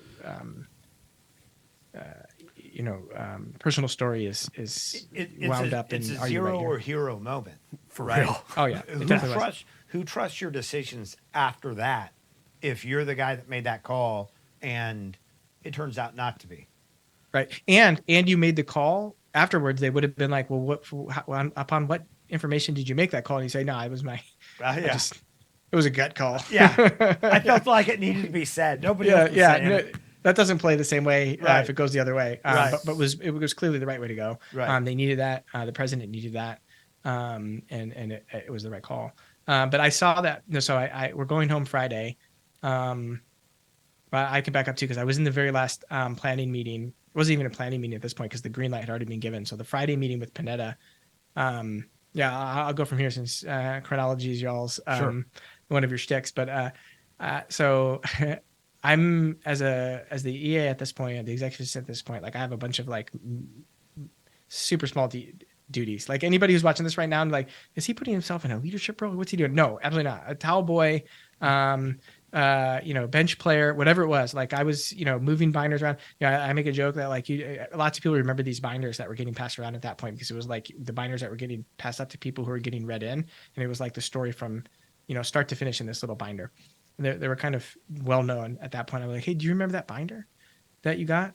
And they're like, yeah, I remember that binder. I'm like, that was mine. I did that. I printed out those sheets. I punched the 3-hole punches in them. I put them in those binders, and I put the cover sheet in, and then we delivered them around in boxes, all me. And of course, the whole story's in there. So I this last day comes up, and like I am literally, I think, going to be responsible for putting the placards on the chairs, because it's like a fight, like who's going to sit where in the director's conference room, because it's not set up like a talk, right? It's just the conference room. And that's where they're going to run it out of the director's conference room.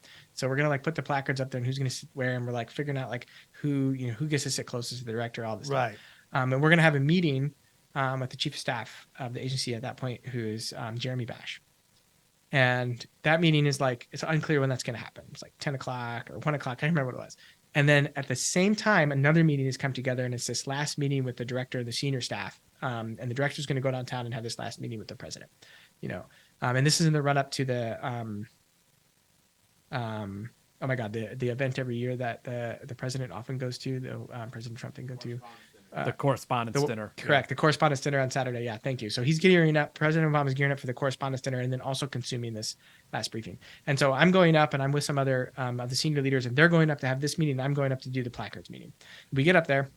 We're walking down the 7th floor. And I've been up there a bunch of times at this point, but like I'm always going through like the main door with the seal and like there's protocol and all that stuff. We don't hit that door. We hit like some unmarked door to the right that these guys are like totally experienced with now. And I'm just sort of following them. And like now we're back in the innards of like the senior staff rooms right there. And I don't know where we are. So I'm just following them. We go through another door, and it's the side door to the director's office, like the inner director's office. I've never been through this side door. And I follow them blindly through it, and the door closes behind me, and the meeting's already in progress. Panetta at the head, deputy director at the other end, and the senior staff around a table, and a bunch of people on his couch. And I'm like, I am not supposed to be in this meeting. And I quickly run through the calculations. Like I'm the youngest person in there by a lot. And I'm like, all right, I'm not going to risk this one. This is to be super embarrassing. So I turn around and I go back, and the deputy chief of staff is standing at the door, and she's like, Oh yeah, it's a Yeah, she's like- compartmented, classified operation. Like once you're in, you're not coming out. yeah, well, her thing is protocol. We're not opening the door again. Like Right. that's a disruption in here. It's rude already that your bosses, were kind of late for this. And she's like, take a seat. And I was like, yes. So I run over, I got a section of a You like couch, I jump whip up out my and do notebook. you jump up and do a heel click. Yeah, exactly right. Yeah, and I get in there, and then this is like the senior staff like breaking down. Okay, here's what we're gonna tell the president. Like the first time I've ever seen this, right? And I'm like diligently pretending to take notes. So like I look around, and at one point, the deputy director, Mike Morrell, at this point, he's got a line of sight to me on the couch, and this is the same people who've been in this room for like months now. Like nothing changes about these people, and he's like, and he leans over to the director of CTC who's sitting to his left and says loud enough that the whole room can say, "Who is that guy?" And I'm like, this is gonna be really bad. And like I know the director of CTC at this point somewhat well, but like he never seems to recognize. Like I'm always like, how does he never recognize me? And so like when he says, "Who is that guy?" to him, I'm like, oh geez. He turns around and he's like, "Oh, that's Aaron. He's good." And I was like, oh, he does know who I am. And then I got a little job out of it too. They needed like a phone call into theater real quick, and like they wanted it fast before like Panetta was going to go downtown. So the director of CTC leans over and goes, "Aaron, go get so and so on the phone right away and ask them blah blah blah," before the director leaves. So anyway, I did that. A great Panetta story came out of this too, where like they're talking about all of these high level things. I mean, like hugely consequential things, like earth moving things. And Panetta says, "I have a question." Everybody's like, "Oh God, okay, here we go." Is it okay if I go to church on Sunday before this, or do I need to come straight in on Sunday? And everybody, like this tension releases in the room, and everybody laughs. And I think it was maybe Jeremy or somebody said, like, "Sir, if you wish to bring your congregation to the CIA on Sunday, you can probably go ahead and do the service here in the senior staff room." Like these are the types of things you worried about. Like, am I going to throw off the day's events, the planning steps, if I go to Because like Sunday service? didn't Obama go to the Correspondence Dinner just to make everything look normal? Because he was clear, but I mean, like, Panetta could skip. Like nobody's following Panetta's every movement, so like he was just worried about his team. He's like, where do I need to be? Mm-hmm. And I don't want to do a thing that I would normally do if that's going to disrupt that. But you're right, yeah, no, Obama couldn't skip that. Right, that would have been immediately heightened situation. That was unheard of to skip it at that point, right? And so, yeah, no, he couldn't. That was an interesting feature of that, and that level obviously did not come down to us. Like I'm fairly certain, like I learned about the discussion surrounding that after the fact. I mean, it was clear to us why he was doing it at the time, but that they had such a heavy discussion on that I only learned about after the fact. And so anyway, just to round out that sort of day, because that was obviously a super consequential day, I go by this boss's desk again. We're closing out for the day. It's late, and I say, "So, what are you gonna go do, Chief?" And he's like, "I'm gonna go home. I'm gonna make a huge plate of spaghetti. I'm gonna fill up a glass of wine all the way to the top. I'm gonna drink it. I'm afraid to God that Bin Laden's in that cup."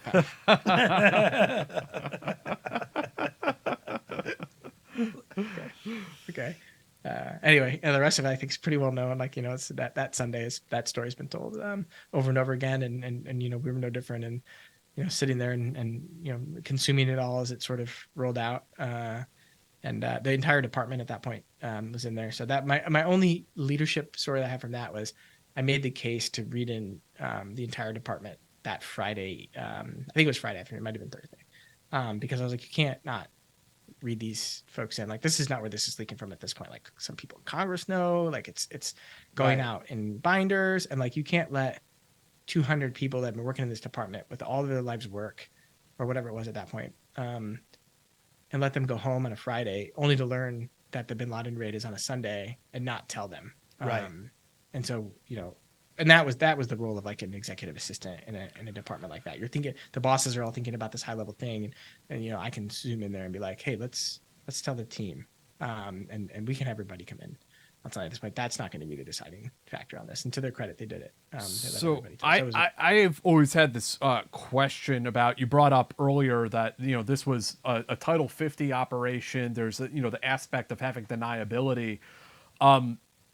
how different would the bin Laden story have been if that helicopter had not gone down in Abbottabad? How different would the story have?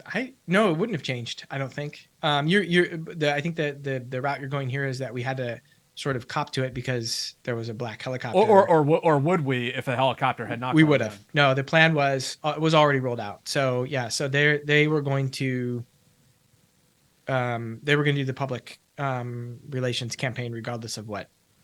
The helicopter didn't have any bearing on what the plan was after. So it was from the get-go we were going to announce we were in Abbottabad and we did this? Correct. Yeah, there was it was my first introduction to the TikTok. Was it TikTok? Is that what they call it? I'm being corrupted by the social media app. I don't even know. This is demonstrating that I did get this. It was the press tick. It was first announced. I don't know if you're talking about like wire reports, but I mean the story broke, so to speak, on Twitter. It was some local Pakistani who was like, "There's helicopters over Abbottabad. What the hell?" Yeah, no, that was a baller moment at that point. No, like I'm talking about like the sheet of paper that like all the senior people have when they go to talk to the press. I think they call it the TikTok.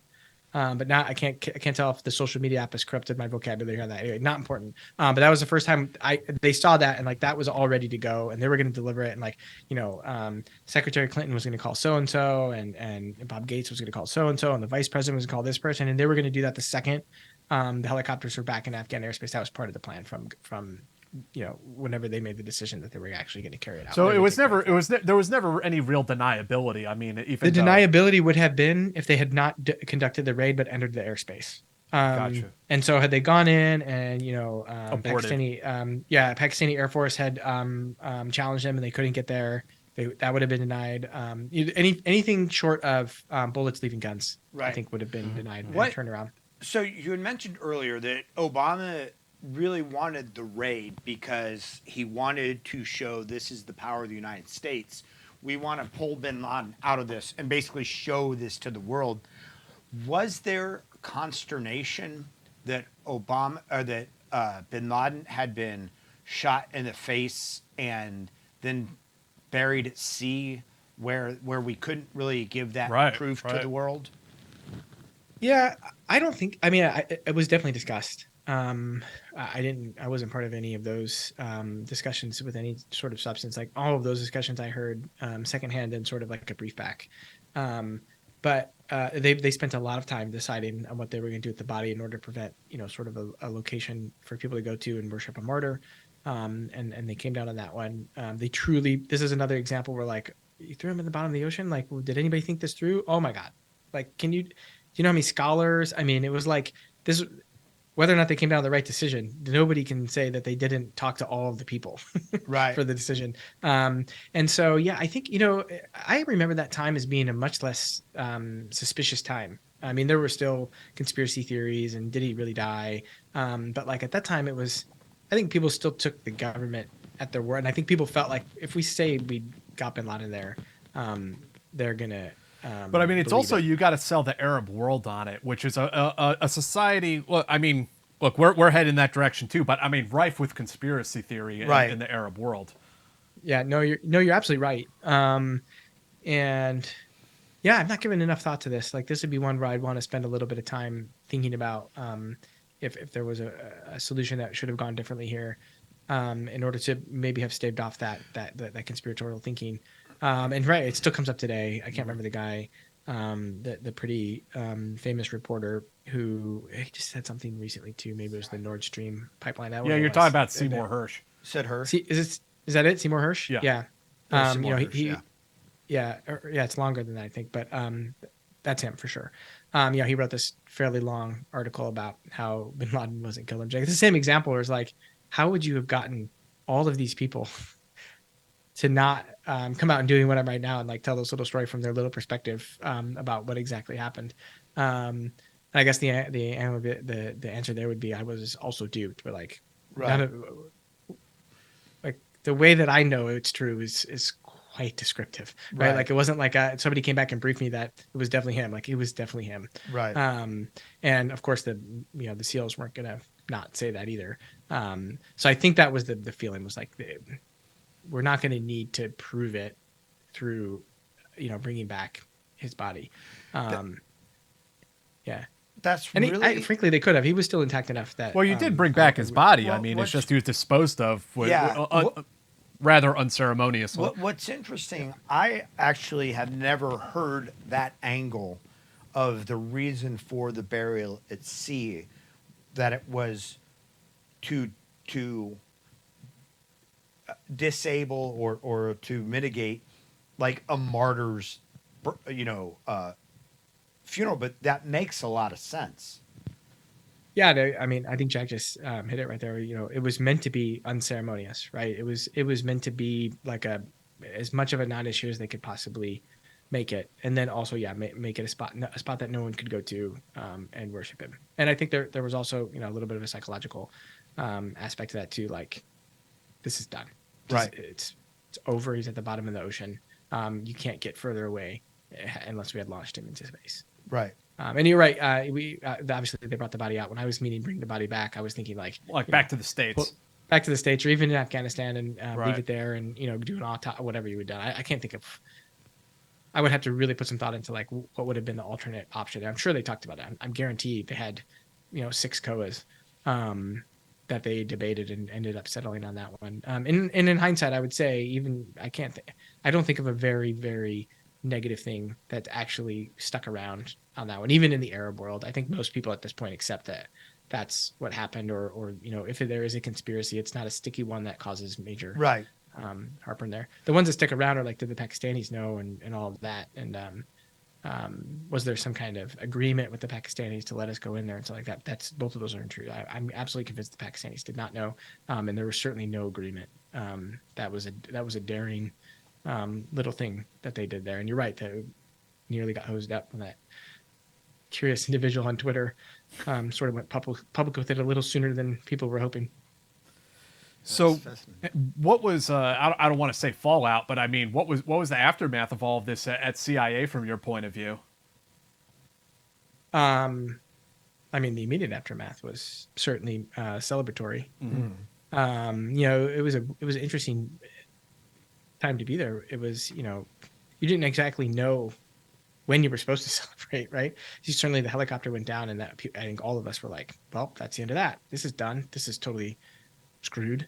And to Admiral McCraven's credit, like, he's just a cool customer. I mean, he came over to the radio and he's like, we've had a minor, I forget exactly the exact words where he tells this story obviously super well, but he's like, I don't know if he tells this part, but we've had a minor incident on the objective. It's not affecting the mission. We're moving ahead as planned. I mean, it felt like it was probably 4 hours in between the helicopter hitting and him saying that, but I think it was minutes, not maybe even a minute. And like unflappable. It was just like, small problem. Yeah, I mean, you definitely got to give credit to the operators and the pilots on that operation, that they flexed from that accident, that crash, and just drove on and completed the mission and got out of there. And it caused a total adjustment in their raid plan too, right? Like they ended up fragoing to alternate movements on the objective, which was like, any operator that's been on objective when things have gone wrong, of which I am not one of them. But even in training, like this, you train one way and maybe a second way, and by the time you're to the tertiary way, you're just kind of making it up as you go along. But you're thinking, but damn it, like now the plan's hosed, and they had that happen obviously, and to the uninitiated observer, it looked like they still like executed exactly the way right. drawn it up. Yeah. Right. But yeah, then once that happened, and they called Geronimo, and there was like a little small celebration at that point, but not a boisterous one by any means, because like that's obviously still a hazardous point in time. And I think that I've understood now from talking to people who are in different places, like it was much more stoic on the 7th floor in the conference room. I was down in the department at this time, in sort of like a secondary, calling it command center is overdoing it, but ops center, I guess, is the best way to look at it.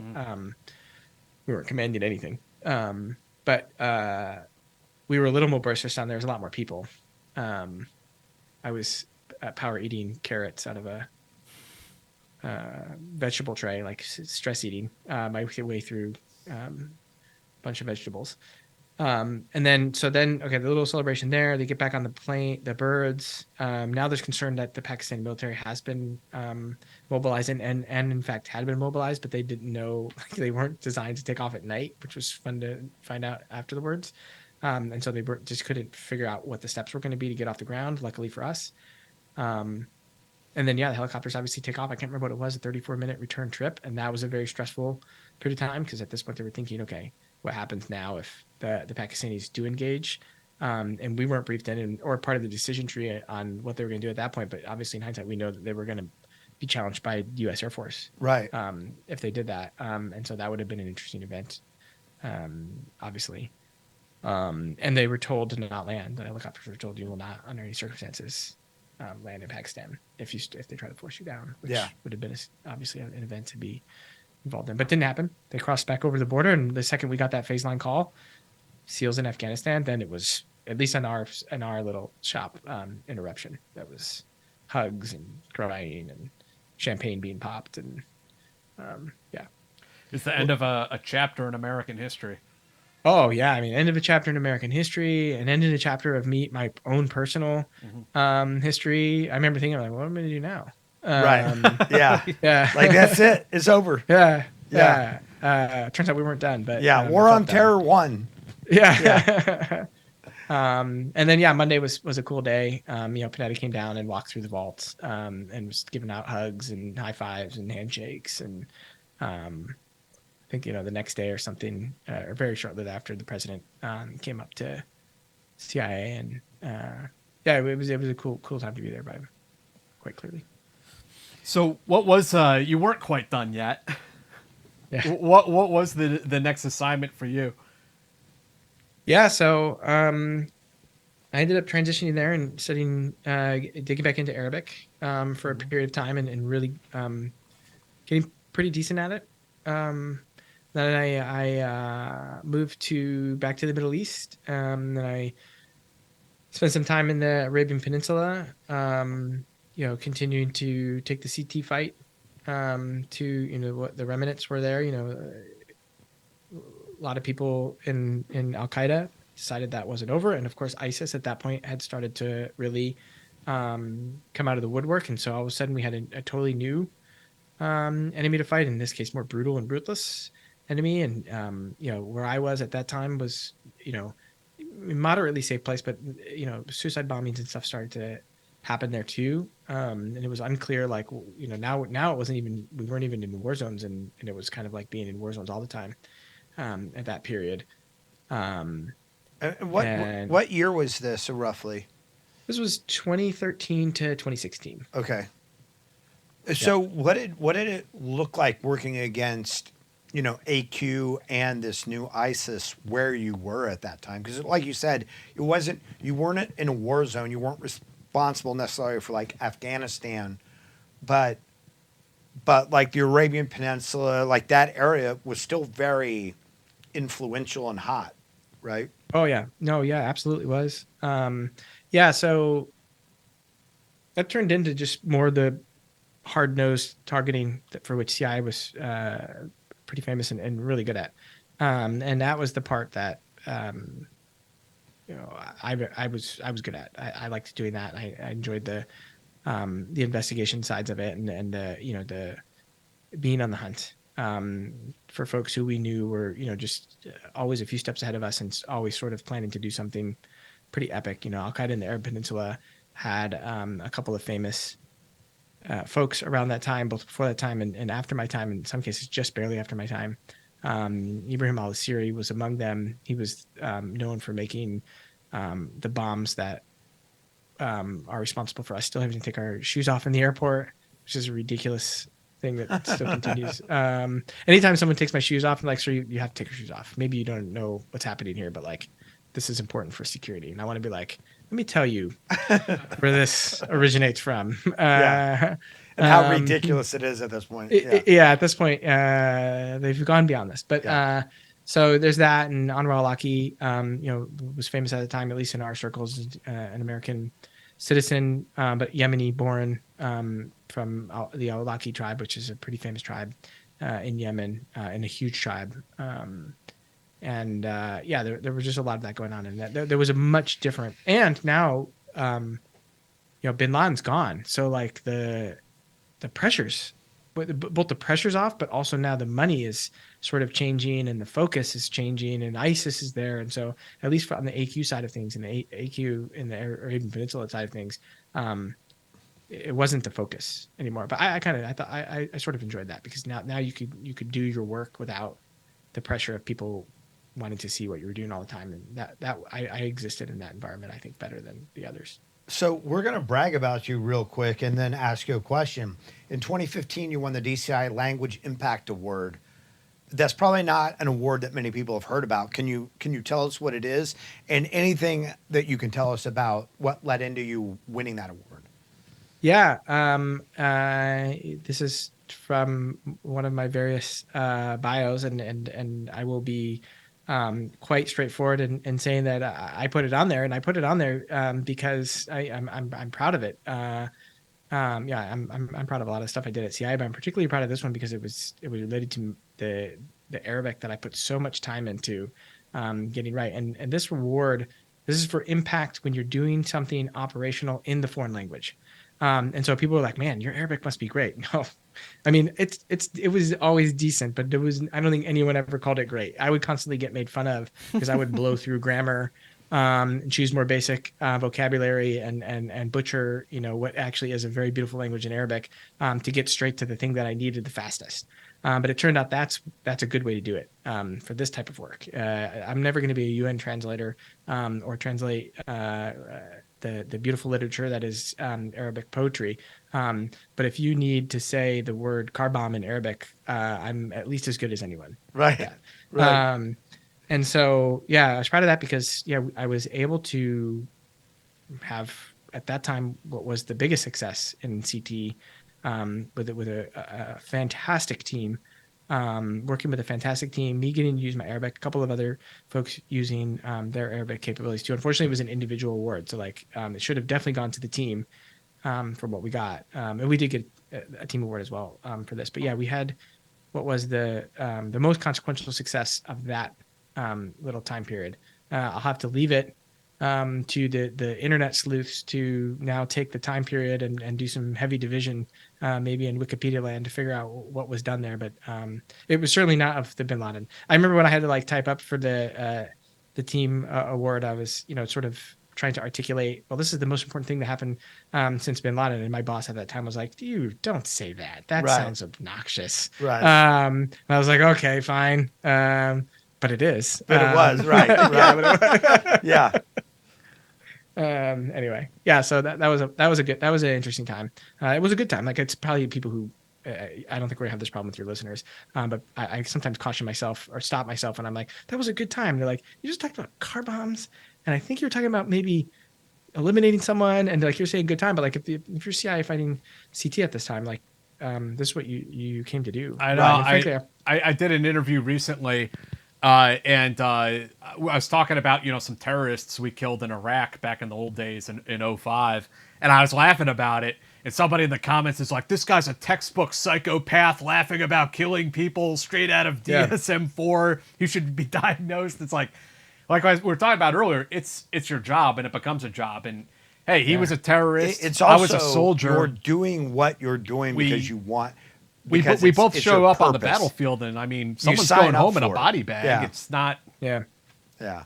Yeah, and at that point, you're talking about the Zarqawi era, which is one of the most brutal time periods in all of this. ISIS did end up trumping him in brutality, but ISIS grew out of Zarqawi in that 05, 06 period, celebrating that guy's demise. Anybody who can't get on board with maybe celebrating demise is not everybody's cup of tea, but choose a better word there. But being totally okay that guy was not allowed to roam around and chop people's heads off anymore. I think that's an okay thing. I would say celebrating demise is appropriate. But but maybe I'm a textbook psychopath too. I don't know. I don't celebrate people's deaths. I wasn't jumping up and down celebrating when Bin Laden died, but I agree with the decision. Right. Fuck that dude. Yeah. No, I think you're right. Celebrating maybe isn't quite the right word, but being okay that it happened is, I think is fine. I find myself in this spot right now because I talk to varying degrees of audiences right now, and you sort of got to, I can own my points if I want to and turn off the audience and not own these smaller points. Right. Or I can, land the bigger ones, which I think are more important in balancing turning off one's audience and getting the point that I want to Right. land home is this weird, delicate balance. So I'm learning it right now as I do it, but I maybe catch myself a little too often. Yeah. Yeah, I just don't like making it like an emotional thing. Like, we shouldn't kill people because we're like upset. Like, you kill them because there's a necessity for it. Because they're assholes and No, oxygen because they're a vampires. national security threat. Yeah. Yeah. No, I think in this case where it's, there's myriad examples of this person is planning to do something. Yeah. No, I agree. Really horrible, right? We know it. It's a fact. Like, this is not, they've said it in some cases publicly. I'm going to do this thing. And now you have a couple of options to deal with that. And in some cases, those options, they're not pleasant necessarily. But yeah. So, Yemen, Saudi Arabia, and now you're also kind of witnessing the birth of ISIS across the border. Mm-hmm. Who said Saudi Arabia? But anyway, yeah. The Arabian Peninsula.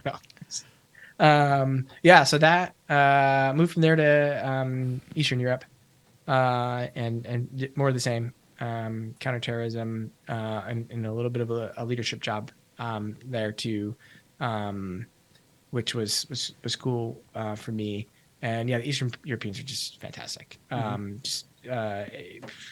mean, there's a little bit of maybe of a hierarchy amongst them to a degree from the perspective of how great they are as a partner and an ally to the United States. But overall, the Eastern Europeans are just really, really stellar at being good partners. And some of my friends, specifically some of my Romanian friends, are just like amazing human beings. I would constantly say like that they're better Americans than some of the Americans that I know.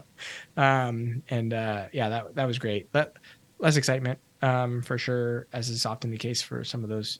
A welcome tour, but less excitement. And but yeah, still pretty fascinating. It was interesting to work with a lot of the Europeans, and the European counterterrorism elements there had a hard job at that time, because this is when the lone wolves threat was at its height in Europe, and a lot of them are coming up from Syria and Iraq through Eastern Europe actually, and then getting everybody remembers this in Belgium and Brussels and France, and I'm sure I'm forgetting some spots right now. My history on these things, I seem to leave it behind when I leave these places, but I know it intimately at the time, and then I decide to, I guess, not preserve it, at least for instant recall. But so that was an interesting time, a much harder time. Like lone wolf terrorism, that it's not a bigger thing, even still to this day, we're just very lucky because it's not easy to stop. So when you were in Eastern Europe, because normally when you think of CIA in Eastern Europe, you're thinking about, countering the Russians and the Cold War and post-Cold War sort of mentality of the spy versus spy.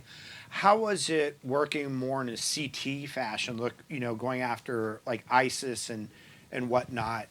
Were you still working sort of the traditional cases, or was there a firm division in that area between like the the counter-Russian effort and probably counter-Chinese effort, even though it was, Eastern Europe versus the CT? Yeah, no, for agency officers overseas in foreign posts, it's almost always like an all hands on deck towards whatever important thing is happening at that time. I mean, you have some, you're given delineations. You should focus on this day to day, and because we need we need 40% on that and 30% on that, and the remainder on this. And so, keep up on that. But like, yeah, if something happens and you need, 3 people from the office to go do a Russian thing, even though they're normally CT people, like the agency is extremely good at those type of pivots. And yeah, you're right. And this time, this is,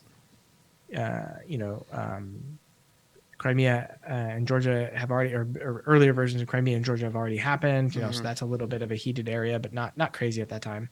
And certainly the Russians are there to a great degree. They see that as their backyard. And that's, you can't go to Eastern Europe and not as a CI officer and not spend your time thinking about the Russians. It's not possible. But not much in addition to that at that time. That's changed a little bit, but We I want to talk about East Asia, but I'm going to hit you with just a couple questions from our users, our viewers. Michael asks, what was the typical day like in Ranger Battalion, and what was the typical day like as a CIA officer? Which was better, your best day as a Ranger or your best day as a spook? P.S. guys, Verizon Fiber is a worthy upgrade from Comcast in this city. Michael, we agree. And we will be upgrading. We will be voting with our dollars. yeah, I mean, they're not watching live, so I think he probably would have recognized that question. At least the latter half of that question was an easy answer. Hands down, no question. Obviously, that Sunday, May 1st, 2011, stands out easily. That's no question. And that was not anywhere near a standard day. First of all, it was a Sunday. Second of all, it was one of the most consequential days in history. So just somewhat sheer luck, and then it's some measure of luck that landed me there, and then some measure of persistence, and that seems to be the equation that's worked out for me way more often than not. And sometimes I actually actively tried, and this is across my life, actively tried to make the wrong decision, and fate has brought me to the right one by accident or by design that wasn't my own, at least. But yeah, typical day. There's no typical day in CIA really. I mean, if you really boil it down to the most typical day, right? Nobody would want to hear it. It'd be a horrible story because it's like you wake up, you go in, you read some stuff, you read email. Unfortunately, you read some of the regular traffic. You sort of consume something that happened during the time period when you were asleep or not at work, especially if it's relevant to you. And then you're probably spending your day writing something about something you did. Like this is one of the things I tell the people who are thinking about a career in the CIA, because you have to be ready for this. Otherwise, you can be a severely disappointed person. Like most of being a CIA case officer is writing. The cool stuff happens, but it's like less than 5% of the time. Now, that stuff does make up for it. It definitely does. I used to call them CIA days. And you would know it when you were happening. Maybe sometimes you would know it after it, or you'd know it when you were in it. And you'd be like, wow, okay, this is CIA day today. We're doing something cool. We're doing something you couldn't do otherwise. We're breaking somebody else's law or something, or we're going across a border we're not supposed to be going across, or like that. But like that's like less than 5%. It definitely makes up for the other 95% of writing. But like I like writing, but I don't like writing about a thing that's already happened. I'm like, well, that's done. Why do we got to write it up? Right. But you have to. It's a nature of the way that business works, and it is actually really important documenting all that stuff to both preserve it for the record, but also to have a something to go back to and know what happened before, so you don't make bad decisions based on faulty information that's in the past. And obviously, the agency has an unfortunate history with bad decisions when things were not documented. They're not as many as people think compared to the successes, but of course, they're the only ones that we know about. Tom, this is a little confusing. He asks, were the CIA duties what you were hoping for, or PSD and case officer security, etc.? Maybe he was asking about your, potentially becoming a paramilitary guy versus a case officer. I think he pretty much answered that. I'm not totally clear on the question, though. Caleb asks what selection was like for the agency. I think you answered that one as well.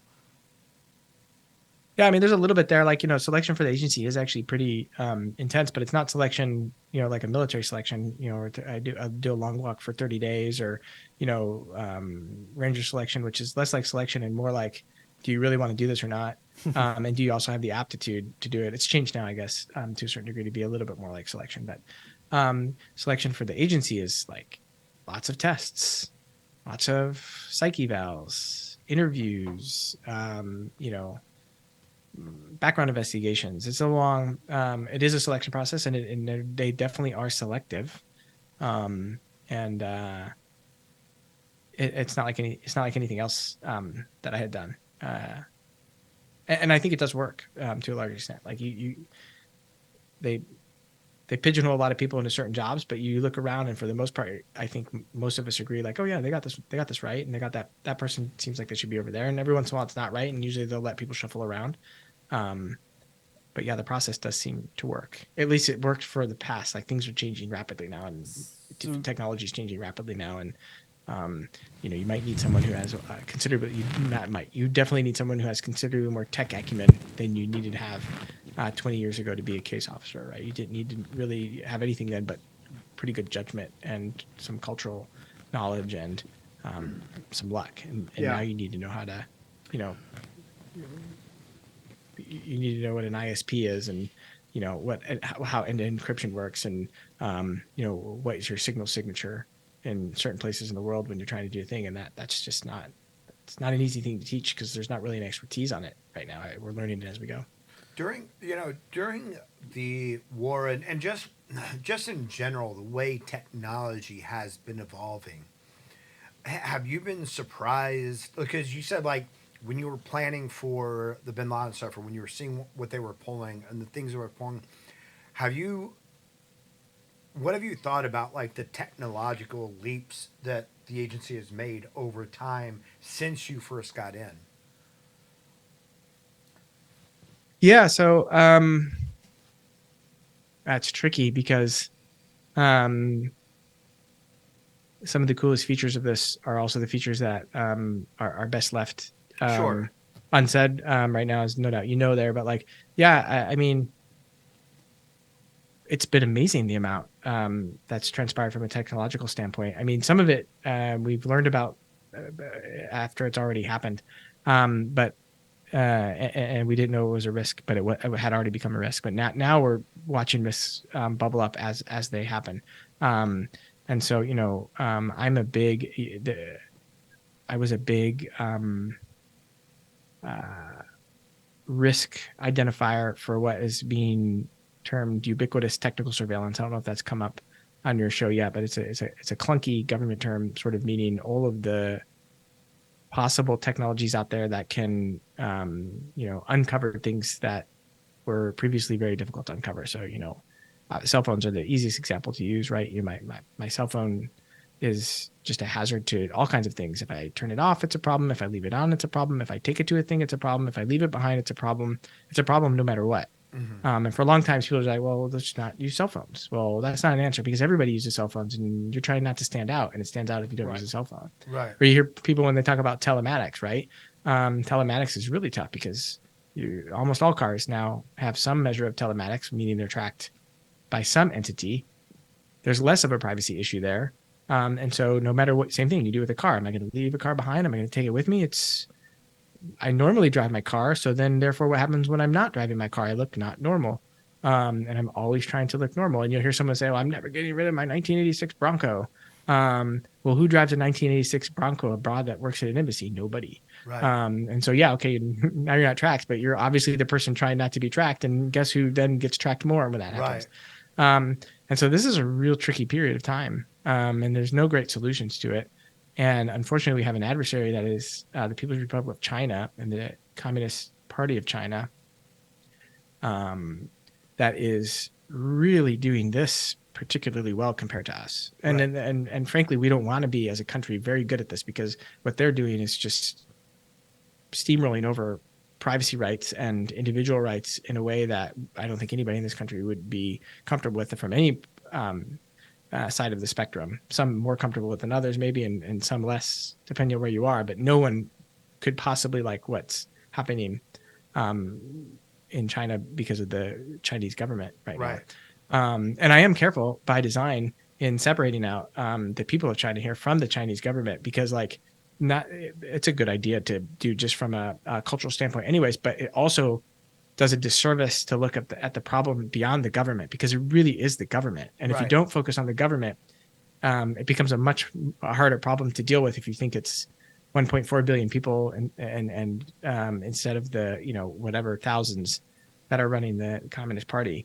And yeah, what the Communist Party is doing both inside China and now outside of China is amazing what they're able to do from a tracking, locating, and data collection standpoint. I mean, speaking of which, the tail end of your career at the agency, you had an East Asia assignment, and I'd love to hear about that. Yep. So that was a pivot for me. I was finally like, okay, got to try something slightly different here. and it was more than slightly different. So yeah, my last job was as the deputy chief of operations in Southeast Asia Japan department, and that's basically being responsible for oversight to the operations for almost everything but China. There's a couple of other examples that aren't included, but yeah, that was a fascinating job. It was also about the time when I said, okay, I got to make a shift to the private sector because I'm really having trouble getting a lot of the things done that I would want to do here that I think I could do if I was in the private sector and potentially maybe do better. And I also wanted to try my hand at some things that I was never going to be able to do inside government before I got too old. But while I was there, yeah, I really got to see what our allies were like in that region, who some of our previous allies were, and now we're no longer our allies. The government in Cambodia is a pretty good example of this, a really close partner for a long, long time and no more. They're kind of fucking close things partner. up in the region, yeah. Oh, it's a great example of like what not to do from a partnership standpoint in pivoting from one partner to another. Now, maybe they'll survive it by sidling up to China, but they would have been better off, I think, trying to ride the middle ground for much longer, because right now they've chosen a horse and they can't get off of it. They can't change again. But there's other countries that are kind of riding this line a little better. But yeah, I learned a lot there, and I definitely got to see how agency functioned a little differently compared to CT, and I also got to see that the threat that is the People's Republic of China is, there's no comparison to CT. Right. Like we would survive CT if we decided never to fight it. Like it would have been horrible. I'm sure there would have been lots of tragedies, but the country would not have imploded because of it, or the world would not have changed super dramatically because of it. But that. The government of China is a totally different thing. Can you kind of walk us through sort of the transition that Cambodia made, the mistakes that we made, the mistakes that they made, and where they ended up? Yeah, so Cambodia. I think if the mistake that they're making right now is caving to what's ultimately the Chinese government's pressure to force them to essentially be a jumping off point for Chinese military operations there. This is a fairly well known example. They have a base there, Ream Naval Base. Fairly well example to people who are following this closely. The Ream Naval Base there was up until very recently a place where the U.S. Navy was located as part of our joint operations with the Cambodians. And then almost overnight, the Cambodians kicked out the U.S. Navy and allowed the Chinese Navy to take it over. And that's obviously a very strategic and consequential decision from just both a regional standpoint and what you do when you're trying to balance power in a region and trying to have allies in, geographically significant places. And then all of a sudden, a geographically significant position is flipped and in the direction away from, where we would want it to be.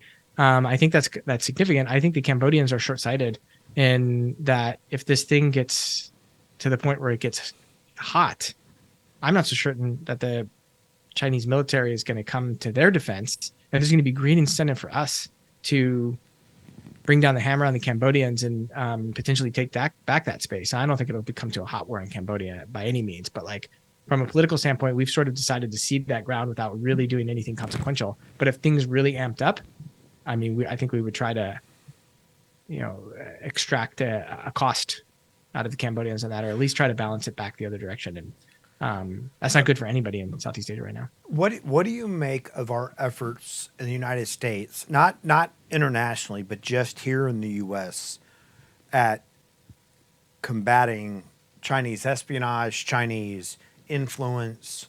I know that one of the primary providers, DJI Drones, is a Chinese-held company, and almost all of our law enforcement entities use their drones.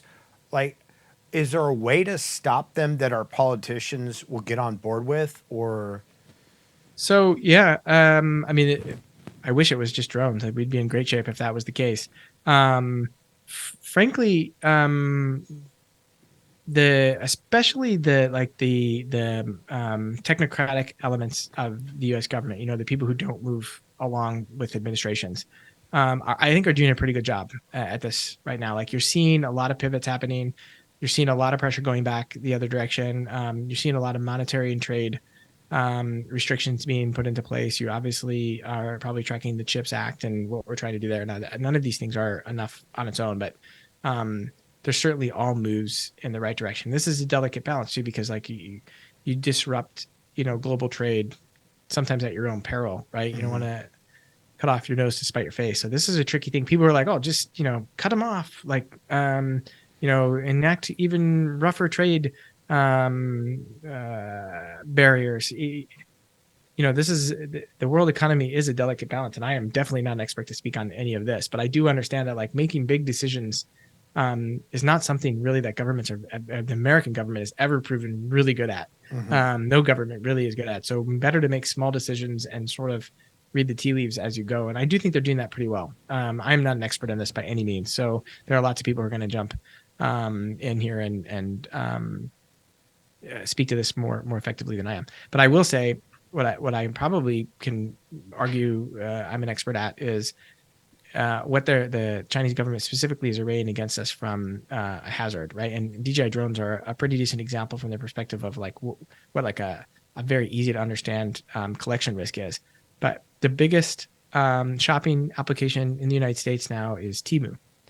Temu has overtaken Amazon, Walmart, and another shopping application. I'm going to butcher the pronunciation of here. Shein. It looks like Shine, but I'm told it's pronounced Shein. Was until recently the biggest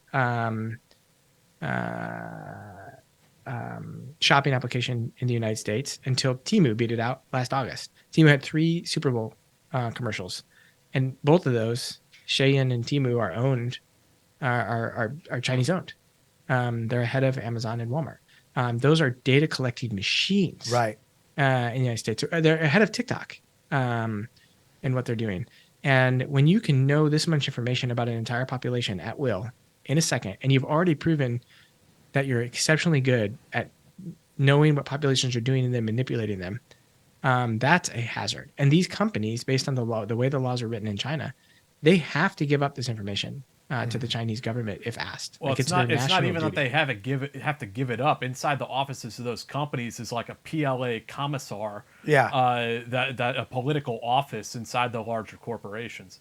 Right. Yeah. It's not a far distance for them to consume. It's Right. not like in America where they have to like send a warrant to the company to get the information, or even like we've seen some recently where there's some sort of like back and forth going on. It's like, no, there's an office of this Communist Party inside this corporation that just takes what they want because it's their company. And even as insidious as things like, Temu and TikTok and these things are, there are even more insidious efforts in the sense of the clinics that collect genetic information for, mothers to be, all being, mostly being Chinese owned, or at least selling all the DNA and all the data to the Chinese.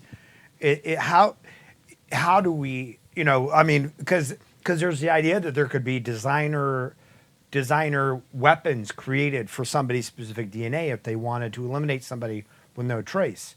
Like, the stuff of that used to be purely science fiction. We're obviously watching come straight into reality.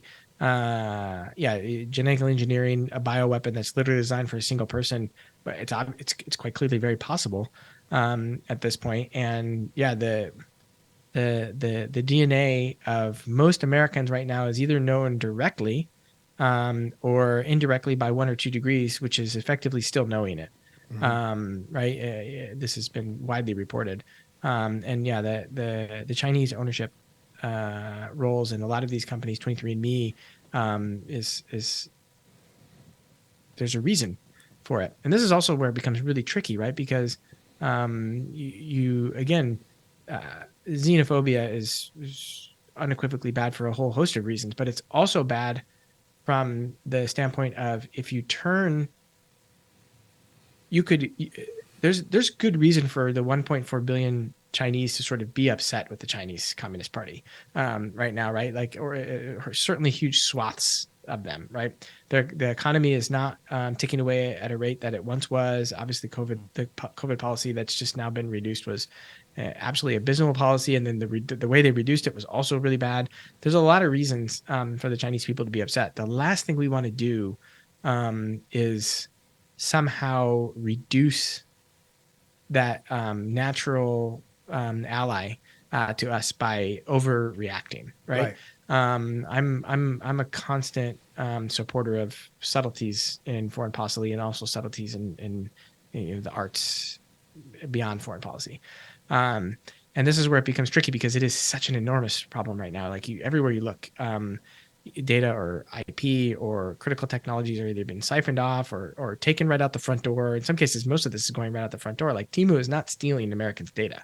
Like Americans are giving Temu their data for free. Right. Same with TikTok, right? And then you hear examples like you almost just brought around one a second ago where people are like, well,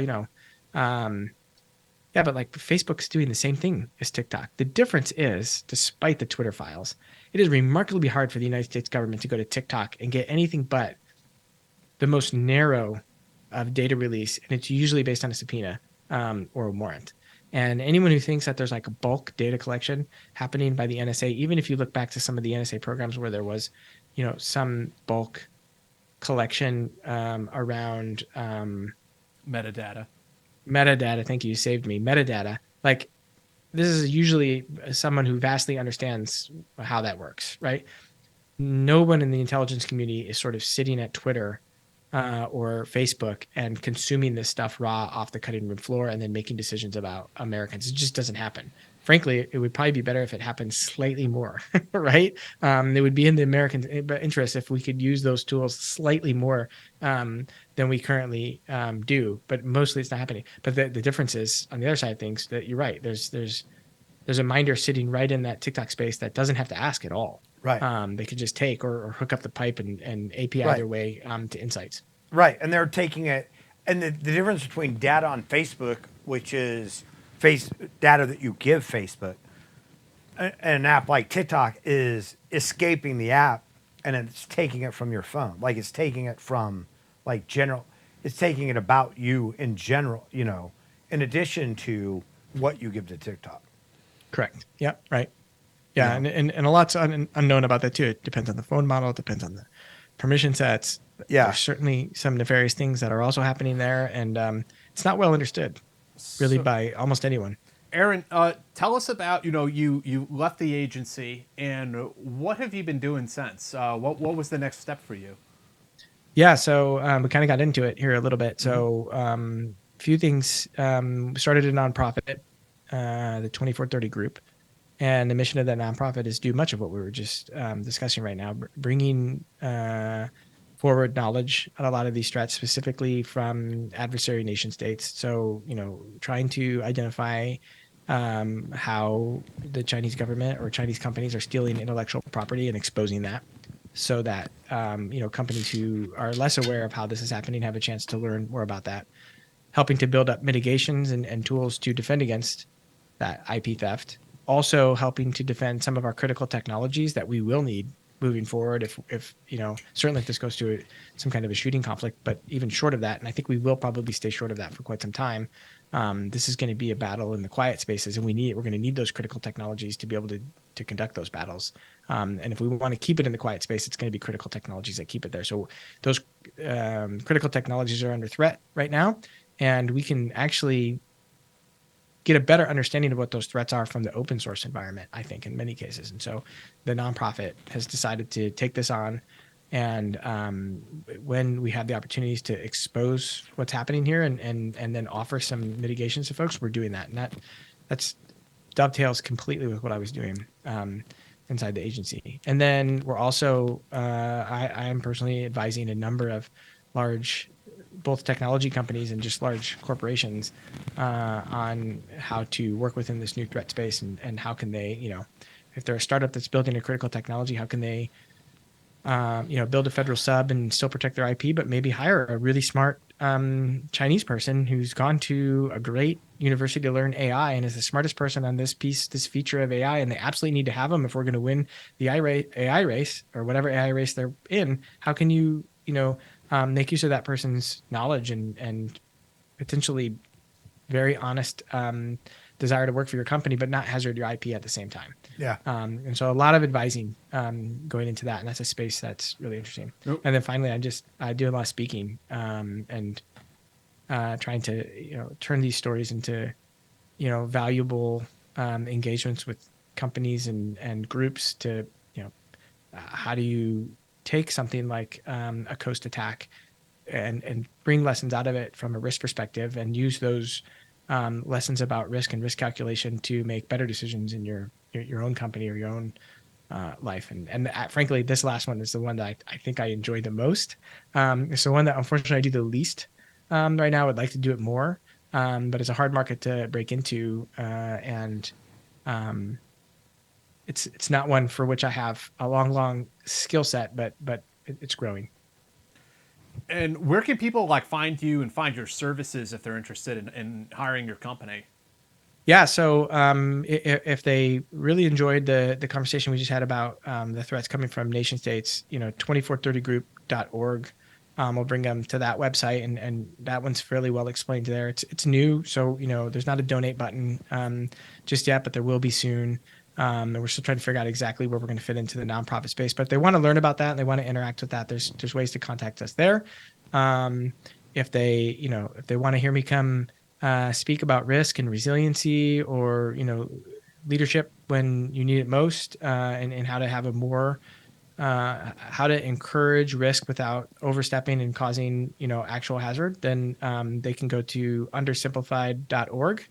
And have a speaking page there and a way to get in contact with me there. And what about social media? If they just love your personality? Yeah, Undersimplified gets you to the various places I'm on social media. I've definitely gone and nailed the search engine optimization on Google. So I think now if you put Undersimplified in, you mostly get my things at the top because it's kind of a made up word. And so yeah, there's Google there's a Undersimplified. podcast also, right? There is. That is, as you guys know way better than I do, trying to do a startup and a nonprofit and speaking engagements and also a podcast is proving extremely challenging. So keeping those episodes going, I would like to keep going at it. We have a couple episodes in the can that we'll definitely still release. A pretty cool one with a Berkeley economist that talks about a lot of the things that I think are really interesting to me from an economic standpoint in the world of geopolitics.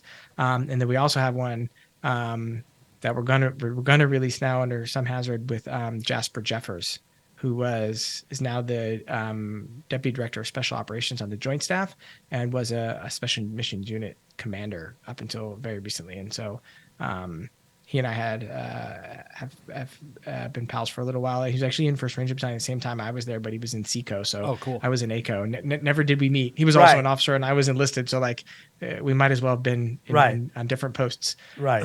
Different countries. But he's a 1-star now, and is an innovator and a disruptor and just a really fascinating guy. So hopefully we'll get those out. And then I just got to figure out how I want to divide my time up. And as you guys know, producing a podcast, especially it's just me, I knew it was going to be a lot of work. I did not have any idea of just how much work that was going to be. So I hope I can keep going. My plan is to. Awesome, man. Well, I mean, you have an incredible story, an incredible arc of experience through the war on terror. I really appreciate you sharing some of these stories and anecdotes and just your life with us. I mean, it's been really fascinating. It's been phenomenal. We've heard stories from you that I mean, really sort of the backside, the behind the scenes that we haven't gotten anywhere else. Yeah, I'm grateful to come on and tell them. I love being a storyteller. I'll give you guys a heads up afterwards if I get a bunch of calls about how I'm never telling these stories again. It's the first time I've done anything at this length with good questions from knowledgeable guys who know the inside knowledge here. So you guys know the questions to ask. You treated me very fairly. You could have definitely hammered me on a couple more. I don't know how much your audience knows, how much grace you give to folks like me, because you could have put me on the spot with a couple of things that you didn't. So I appreciate that. We're not like Barbara Walters. We're not here for the hard hitting, we understand and we respect, what people like you have been through and what you are and aren't allowed to say. And, and we don't want to give you a hard time about the other stuff. You know? Yeah, no, I definitely appreciate it. I recognized it, and I'm grateful for it. And Yeah, I appreciate what you were you a guys are little doing. facetious about the crack cocaine stuff in LA, but other than that, seemed fairly straightforward. But I'll think through part 2. I can shine it up a little bit maybe next time. all right, thank Well, you. next time you'll be in studio drinking and smoking a cigar. With Oh, I hope you will. I hope you'll yeah. come visit us and have a Yeah. cigar with us and drink some scotch. And next Friday, we're going to have, I don't know if we're releasing his name publicly. Yes, no, D? Okay, I'm not going to say it yet, but he's an aspiring peasant on Twitter. He's a former Navy SEAL. First name's Dave. Dave. Well, we'll have him on. I haven't pre-cleared his whole biography yet, but we'll have him on Friday, and we'll be talking about his time in the teams and afterwards. He's sort of a homesteader now. Interesting cat. He's a cool guy. He pops off on Twitter. Yeah. He's an interesting dude. So we'll see you guys next Friday. Another pre-recorded episode. We'll get our internet situation sorted out, and we'll see all of you then. Thank you.